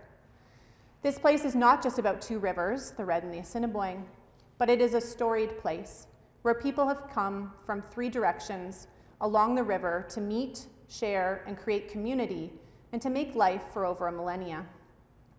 As a work of public art, Ni Mama is the gatekeeper to Nestaweya. Unified with nature, she is part of the sky, the trees, and the landscape, and although she is incredibly large, she does not block a single vantage point. She holds an immense amount of negative space, which allowed me to move through and inside her womb. She is the personification of earth, of water, and of the responsibility of Indigenous women as the keepers and carriers of water. It is a woman that is the both literal and figurative carrier of water in ceremonial water walks, in water fetching for family and community, and as the mother who carries her unborn child in her watery womb. I see Ni Mama as a story of female sacred power, as the giver of life, and as I stood inside her pregnant womb, it was as if I was her child, not yet born. I was surrounded by her spirit and framed by different symbols representing the land, the water, and constellations, which trickle down her 7 cascading strands of hair. The artist placed these constellations to remind us and to remind the community of the 7 sacred Indigenous teachings of love, respect, courage, humility, honesty, wisdom, and truth. While I stood inside her womb, I was acutely aware of my own settler colonial heritage that participates in the destruction of natural water resources, the theft of Indigenous land, and ongoing extractive land-based practices. Although I felt connected to the work as a mother who has given birth to 2 powerful daughters, I am also mindful that I am an uninvited visitor. Me Mama stands as a maternal reminder that I must continue as a woman in this world to nurture and educate not just my children, but all children, to guide them to contribute to a decolonial future in a good way, and to work towards reconciliation on this land that we call home. Below her womb, she is kneeling in a gesture of humility and reverence while proudly welcoming the eastern sun on her face. This also represents rebirth, as observed by the teachings of the medicine wheel. At the base of Me Mama are Indigenous plantings of sage and burdock for the community to harvest and use in ceremony. Recently, a bench has finally been installed. The didactic was not up when this picture was taken, but that's there as well. And as a historian, we love a didactic. So you can visit that as well. And what I love about the didactic, which I don't have a picture of, is the artist's signatures are included in the, so it's really as if they've touched the work. So the bench has been installed to encourage further contemplation. And set into the pavement stones below my feet is a great serpent. And you can kind of see a bit of it here. The great serpent stretches from Me Mama all the way to Main Street. For Indigenous people, it is the relationship with the water, the air, the plants, the animals, and all animate and inanimate things that bind us together. Today, during a time when clean drinking water is unavailable to many communities, Me Mama takes on additional activist meaning, challenging us to acknowledge that the progress that we have yet to make for our communities regarding natural resources, as well as the colonial destruction that has been caused over the control of water. Me Mama actively participates as a symbol of decolonization in public space. Her site-specific location reminds, retells, and remaps the forks for visitors who seek to learn about the past or to imagine themselves in the future. Before I move on to my conclusion, I'd like to share what Ann Wilson states. She says, quote, "Everyone has the responsibility to care for water. Women, however, carry the responsibility to talk for water." I believe that public art is a transformative medium that is actively redefining itself while engaging with the commons. Indigenous public art can also be insurgent, operating to deconstruct biases and unsettle dominant hegemonic power structures through spatial expressions on the land. With public art, there is an opportunity to remap at site-specific locations, allowing for future imaginaries to be told. In Canada, insurgent public art counters dominant settler colonial narratives, often working towards reconciliation through storytelling. By installing a work of public art that is insurgent, the space becomes reclaimed, available every day for everyone. And I am inspired by Linda Tawahi Smith, who simply puts it, "One person must perform many roles: activist, researcher, family member, community leader, plus their day job, while trying to get it right." And lastly, I'll leave you with this quote by David Garneau on the slide. "Art is not healing itself, but it can be in relation. Art is a stimulant and a balm when taken internally. Sharing in discourse about histories, responsibilities, and transformation among artworks and with other human beings is corrective to the colonial desire for settlement." Thank you.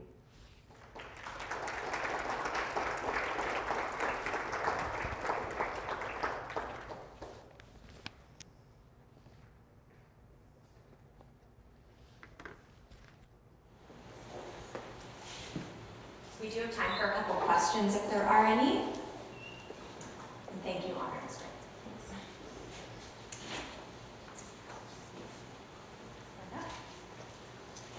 Thank you. Thank you for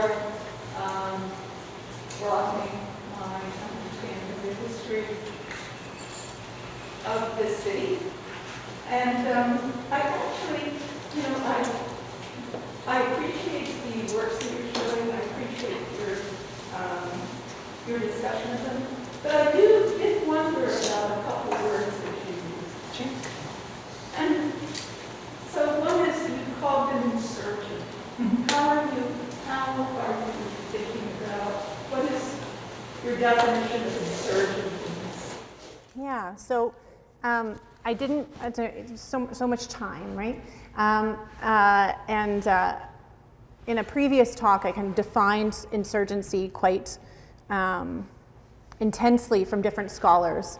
Rana Kapadia, who talks about queer insurgency, and other scholars who talk about insurgency in regards to art and research and stuff like that.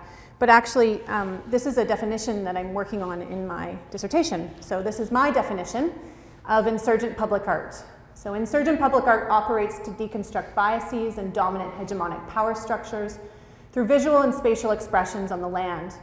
It provides an opportunity to remap at site-specific locations, allowing for future imaginaries to be told. In Canada, insurgent public art typically disturbed settler colonialism, often working towards reconciliation through the use of decolonizing narratives. Insurgent public art potentializes everyday acts of resistance for anyone communicating sites of plurality, marginality, and multiple histories within the public realm. Insurgent public art erodes the dominant white narratives of space and place to create locations that are heterogeneous, fluid, and dynamic. So through my research of insurgency as a term, and the term research, I've kind of combined those thoughts and crafted this definition. I guess for me, insurgent, these works, I guess for me, insurgent suggests something that's coming up out of, it's not being publicly sponsored. In these works, these works are part of programs. And so, I think that's interesting. That's something I thought of when we were talking. So yeah, I think there's different levels. My work was initially inspired, which I didn't include the slides of, by the Winnipeg Art Gallery exhibition Insurgents, Resurgence by Jamie Isaac and Julie Nagum. And that was the first exhibition of its size that included predominantly Indigenous art from across all nations. And so that term, insurgence and resurgence, was inspirational for me. It's a good point, though. Like, if you look at Banksy, the art, there's specific examples, or who's appropriating street art and graffiti. The graffiti artists are not famous, but he did a lot of work in participated in many films, for example, where he's trying to actually empower some people who may be gay activists, for example. And the insurgency, as Brenda's pointing out, like it goes against the grain of the dominant thing as opposed to a commissioned work of art. So it'd be good to look at some examples, and then also, like, I'm curious. We know what the extractive industry is in terms of fossil fuel. And there is a racial dimension to that, of course, because environmental racism is a real thing on top of but in the context of public art, and more specifically in the context of research, maybe you could give some examples, not necessarily here, but of extractive research that you can be critical of. I mean, for example, I'm not going to name names, but in the poetry world and in the art world, there are artists who have been accused of appropriation, using ambiguous personal ancestry, etc. But basically laying claim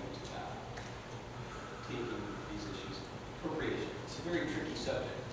I mean, in art, you appropriate all the time, you make quotations, you make references and allusions. That's in a way what art is. It's representation. So it's a very slippery issue. There's also plagiarism, for example, that does happen. You know, copying of art, something appropriating names, etc. So it would be interesting.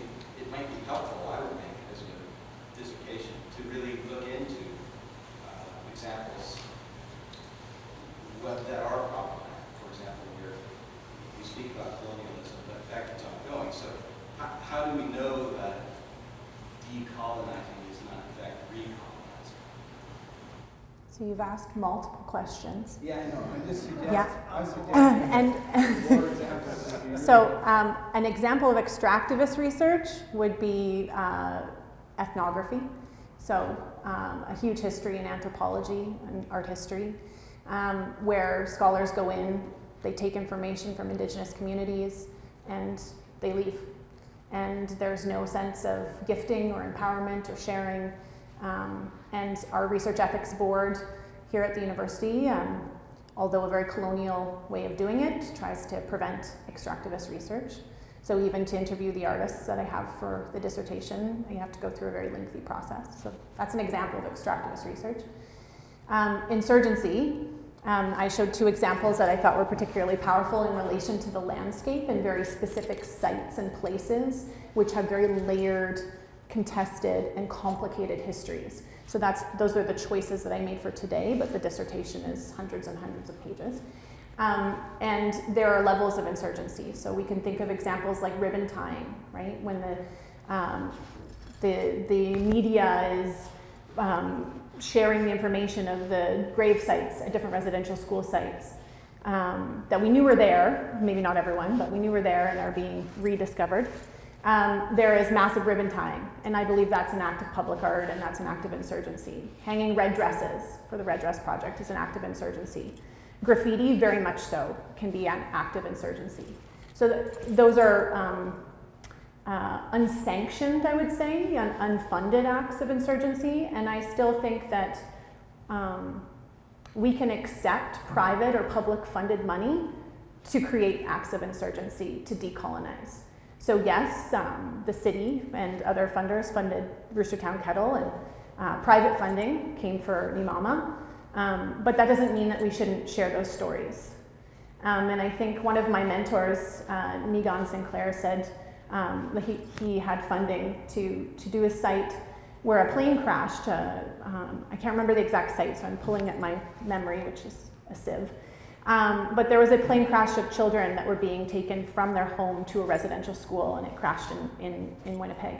And finally, there is a memorial site that's being built for this crash and this tragedy. And the money from it came from the Queen's Jubilee. Why not take the money and build that, right? So money is a tricky thing. I don't know if I answered all of your questions, but Jay's got a question. I'll just comment. Thanks for sharing your research, because I was curious about your work, and you're sort of the expert, especially in that sense, so thanks for sharing that. I was wondering if I think you answered the question really, but during your presentation I was constantly wondering about this public art. And public art, how do you critique of public art, public works in general? Mark's presentation was very interesting as well, because sometimes the public hate it. So how do you work on public ground? So when you say insurgent public art, it's very specific. So I think your topic is much more auto critiquing itself, and so it's answering its own sort of dilemma by saying it's insurgents. So very specific to certain kind of conditions and relating to that certain kind of historical moment or history or narrative.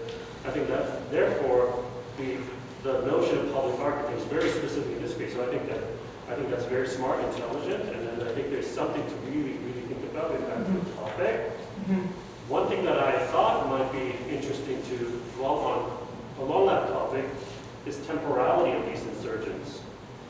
Whether it should be permanent or it should be interactive, whether it should be temporarily situated in order to create more historical dynamics rather than kind of permanence. So I think that's where the colonizational sort of dimension discussion might come through, but I just love the idea of insurgent public art, because public art as a dilemma is answered by the work in sort of thinking. Yeah, thank you. I know that we probably are pressed for time, and I always over-prepare. But I think that you can see this on the screen. This is an idea of an artwork that was reinterpreted by community, and it's been changed since. You may have seen the slide earlier. It's a really interesting story that I don't have time to share right now, but I'm happy to talk about it. And the other instance that we can think about is Queen Victoria. She was torn down on Canada Day, and what remained for, I think it was a year or two, was public art, right? The handprints, the offerings, the gifts, all of those things I found more valuable as a work of public art and a decolonization act than the very colonial and traumatic image of Queen Victoria. Since though they've removed that, and now there's just a scar. So that again is something that I'm looking at, but it's not fully realized yet, so these ones were a little bit more so for today. Yeah. Thank you.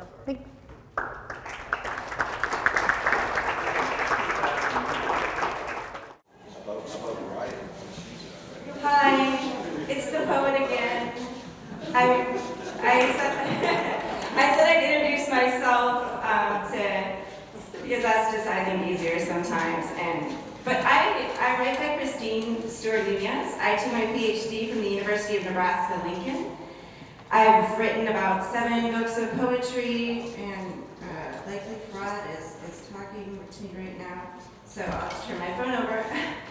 I have a new book of essays out called Kahnowiilyaa, Essays of Language, Love, and Place. So I think that about sums it up.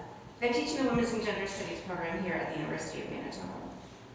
One of the things that I've been thinking about in my 15 minutes today is how to kind of draw in all the things that I've seen and learned in this conference with the work I've been presenting to you in bits and pieces.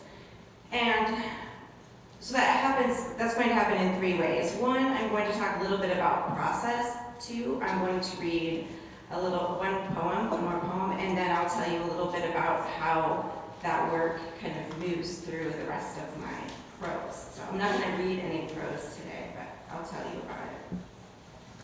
I think I'm going to move this a little bit. I don't know.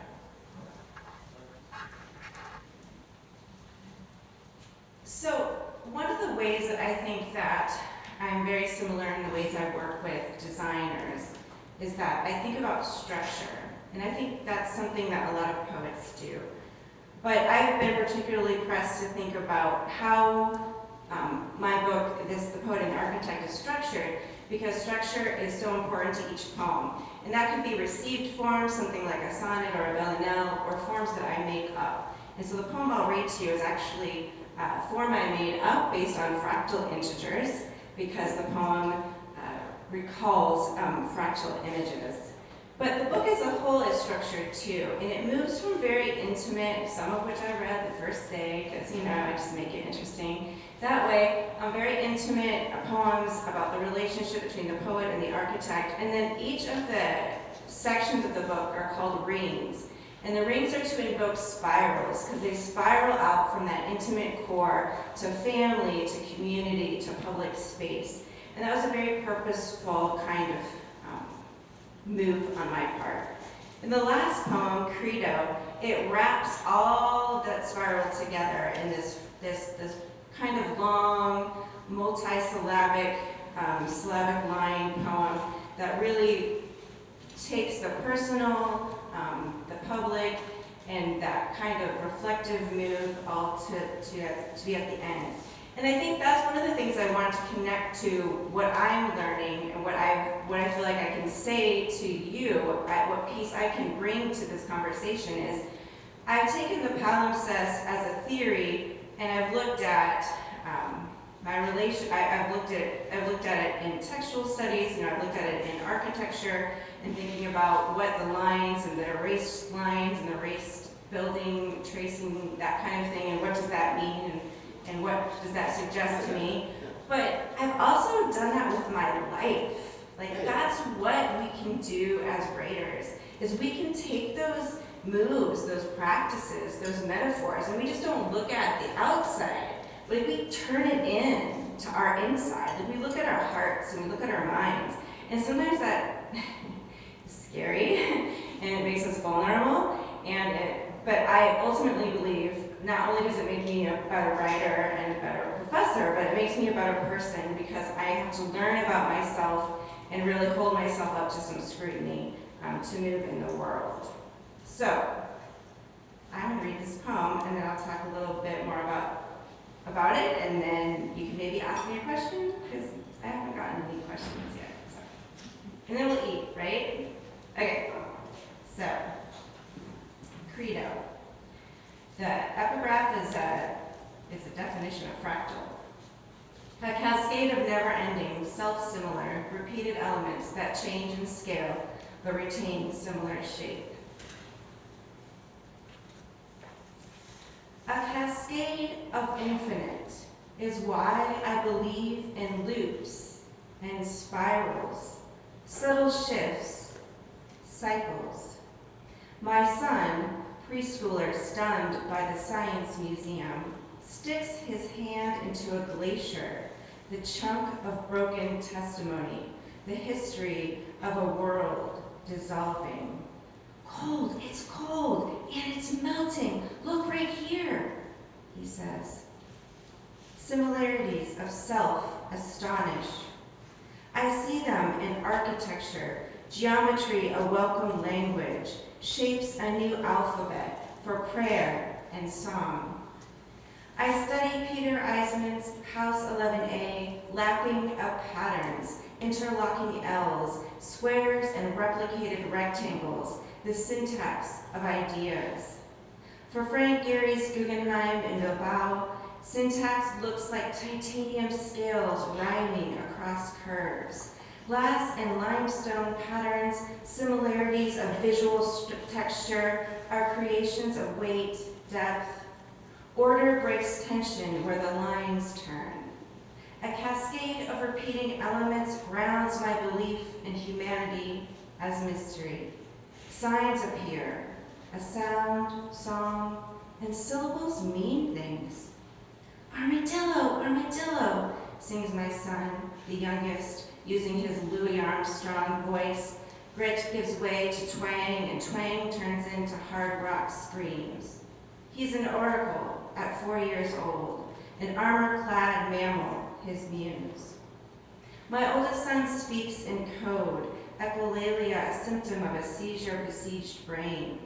When he utters no, and no, and no, and no, then I don't know, I don't know, I don't know, I listen for a divine voice revealed. Cascades, changing in scale, not shapes, is why I trust weight, depth, height, materials, and thingness. Saturn's rings, the Pacific coastline, bolts of lightning, a Romanesco cauliflower, angelica flower heads, veins of sycamore leaves, seashells, snowflakes, blood vessels, DNA. A range and scope of fractals inspire awe, a cascade of never-ending wonder at both connections and aberrations, as well as places of perfect order and broken patterns. When I consider what we may be reduced-size copies of, I grapple with insight. It hovers in physics and biology, the shapes of letters, the magic of new languages, the mystery of cells and synapses, the music of my son's voices, the geometry of buildings and trees. Sometimes I glimpse an answer, something like seeing starlight years after the star dies, supernovas. 4 hours before my youngest son's birth, I dreamed my sister, dead 31 years, placed him in my arms. Take care of him, she said. He has her eyes, ice blue and illumined by God. Okay.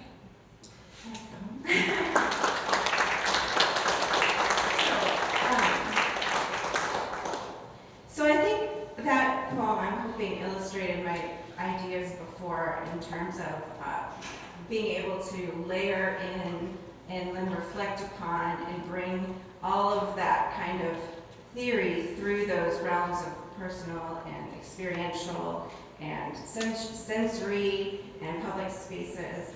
And I think, you know, I know it sounds cliche, but when I was thinking more about land, and I really believe that, you know, our bodies are land, right? Land transformed with air and water and food. And that's part of the images that I use in my poem. Poems are very elemental in that regard. So, yeah, okay, now I think I'm ready for, I think I've said all I wanted to say in terms of bringing that forward.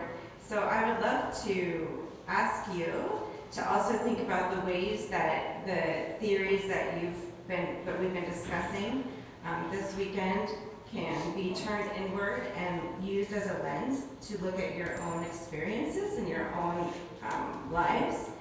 And then also to ask if you have any questions for me about any of my work, any of my things that I've said so far. Because it seems strange to give a presentation in a chunked form and not have a moment to respond to anything you're thinking of my work. I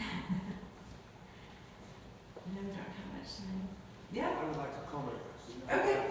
Thank you for being dispersed throughout class days. You feel like an anchor to me, an anchor of thoughts and emotion. I really appreciate it. The biggest question is that I have is how does it come to you? But that's the question I think that will take hours. So, I mean, that's pretty actually easy for me. Research and tension. Brian calls it agitation, and there's a poem in here about that. But I call it, I look for tension. And when I see tension, it suggests something that I need to write about. And sometimes I don't write about it for years, but I need to untangle it, I need to wrestle with it, I need to think about it, I need to do more research and more research and reflection until I start to grapple with the images or those sorts of things. So that's pretty, you know, one of the things that, you know, there are times where I have to tell myself that I'm not going to write about something because I need to experience it. But most of the time it's easy for me just to go throughout the day and have moments of tension present themselves. And sometimes I'm like, oh, that's going to become a poem or an essay.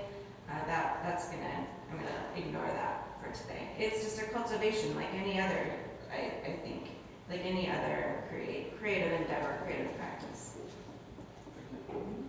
Me? Thank you for sharing your words and ideas with us over these past 3 days. Since we're talking about land, you've moved here relatively recently. Right. So I'm curious how being in this place on this land has maybe changed the way you're thinking about place, or how it's affected, or how you think it might in the future? Yeah, it usually takes me a long time before place starts to percolate in my work. And I was born in Iowa, and I lived in the plains, and I just keep moving farther north with some exceptions. So it seems like it's familiar yet different. And just if I think about like weather and the extremeness of these prairies. So I think that appreciation for that extremeness will definitely bubble up, because it's a tension, right? And learning about this place in terms of indigeneity and engagement with the histories of this place is also something that I'm excited to learn more about, that I've started to learn a little bit about, but I hope to learn a lot more. And those stories and not just the landscape start to present themselves as opportunities too. Jay? I just have a comment and maybe a question.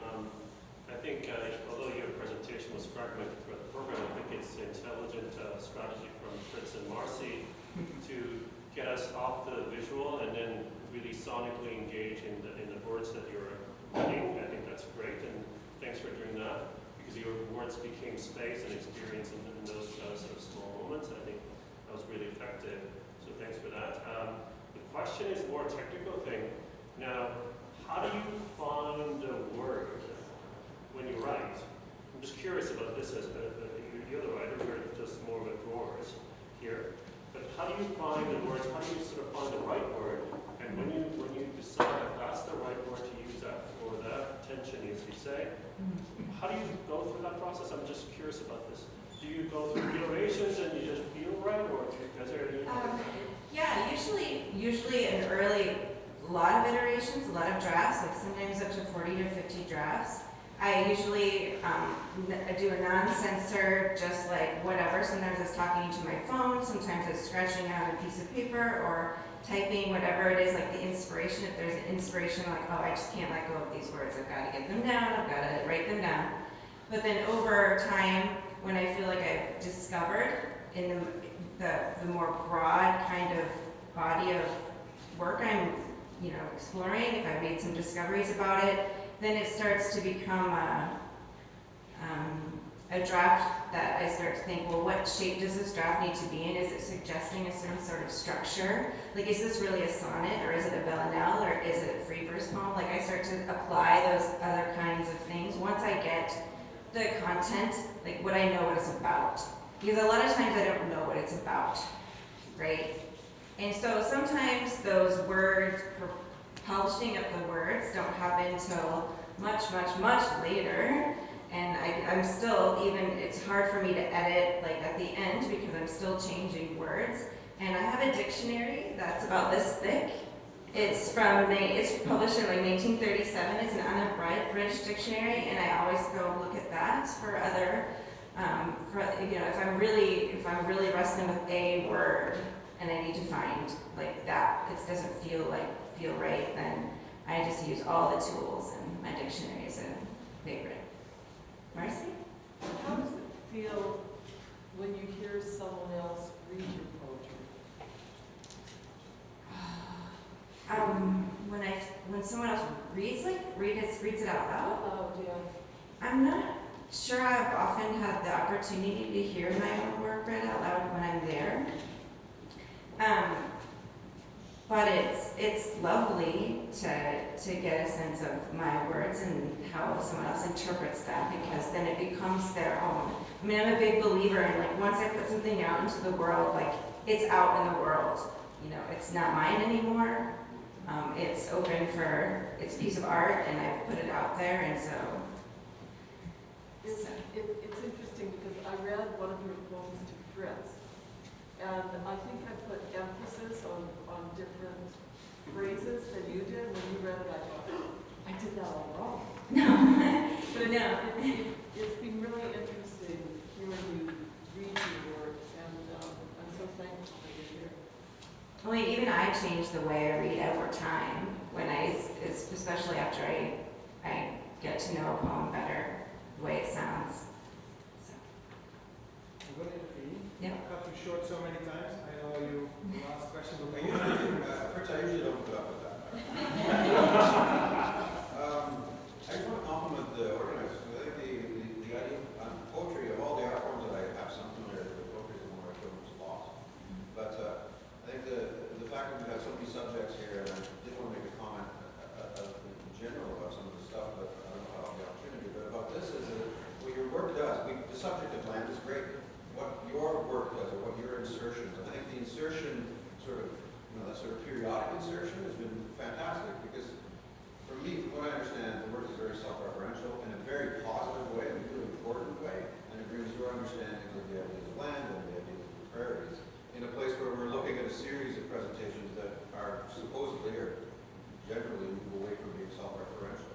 So I think the fact that we can talk about these subjects in this way, and then actually see that we can attack them in different ways. I do this in my practice all the time, where we're looking at the subject of the place of the women of Montreal in a certain way, through certain lenses as we develop the project. I think it's really important to say that we can move to these polarities.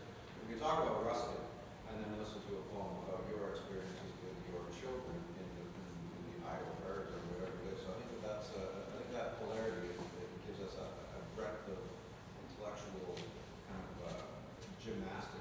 have to go through in these events.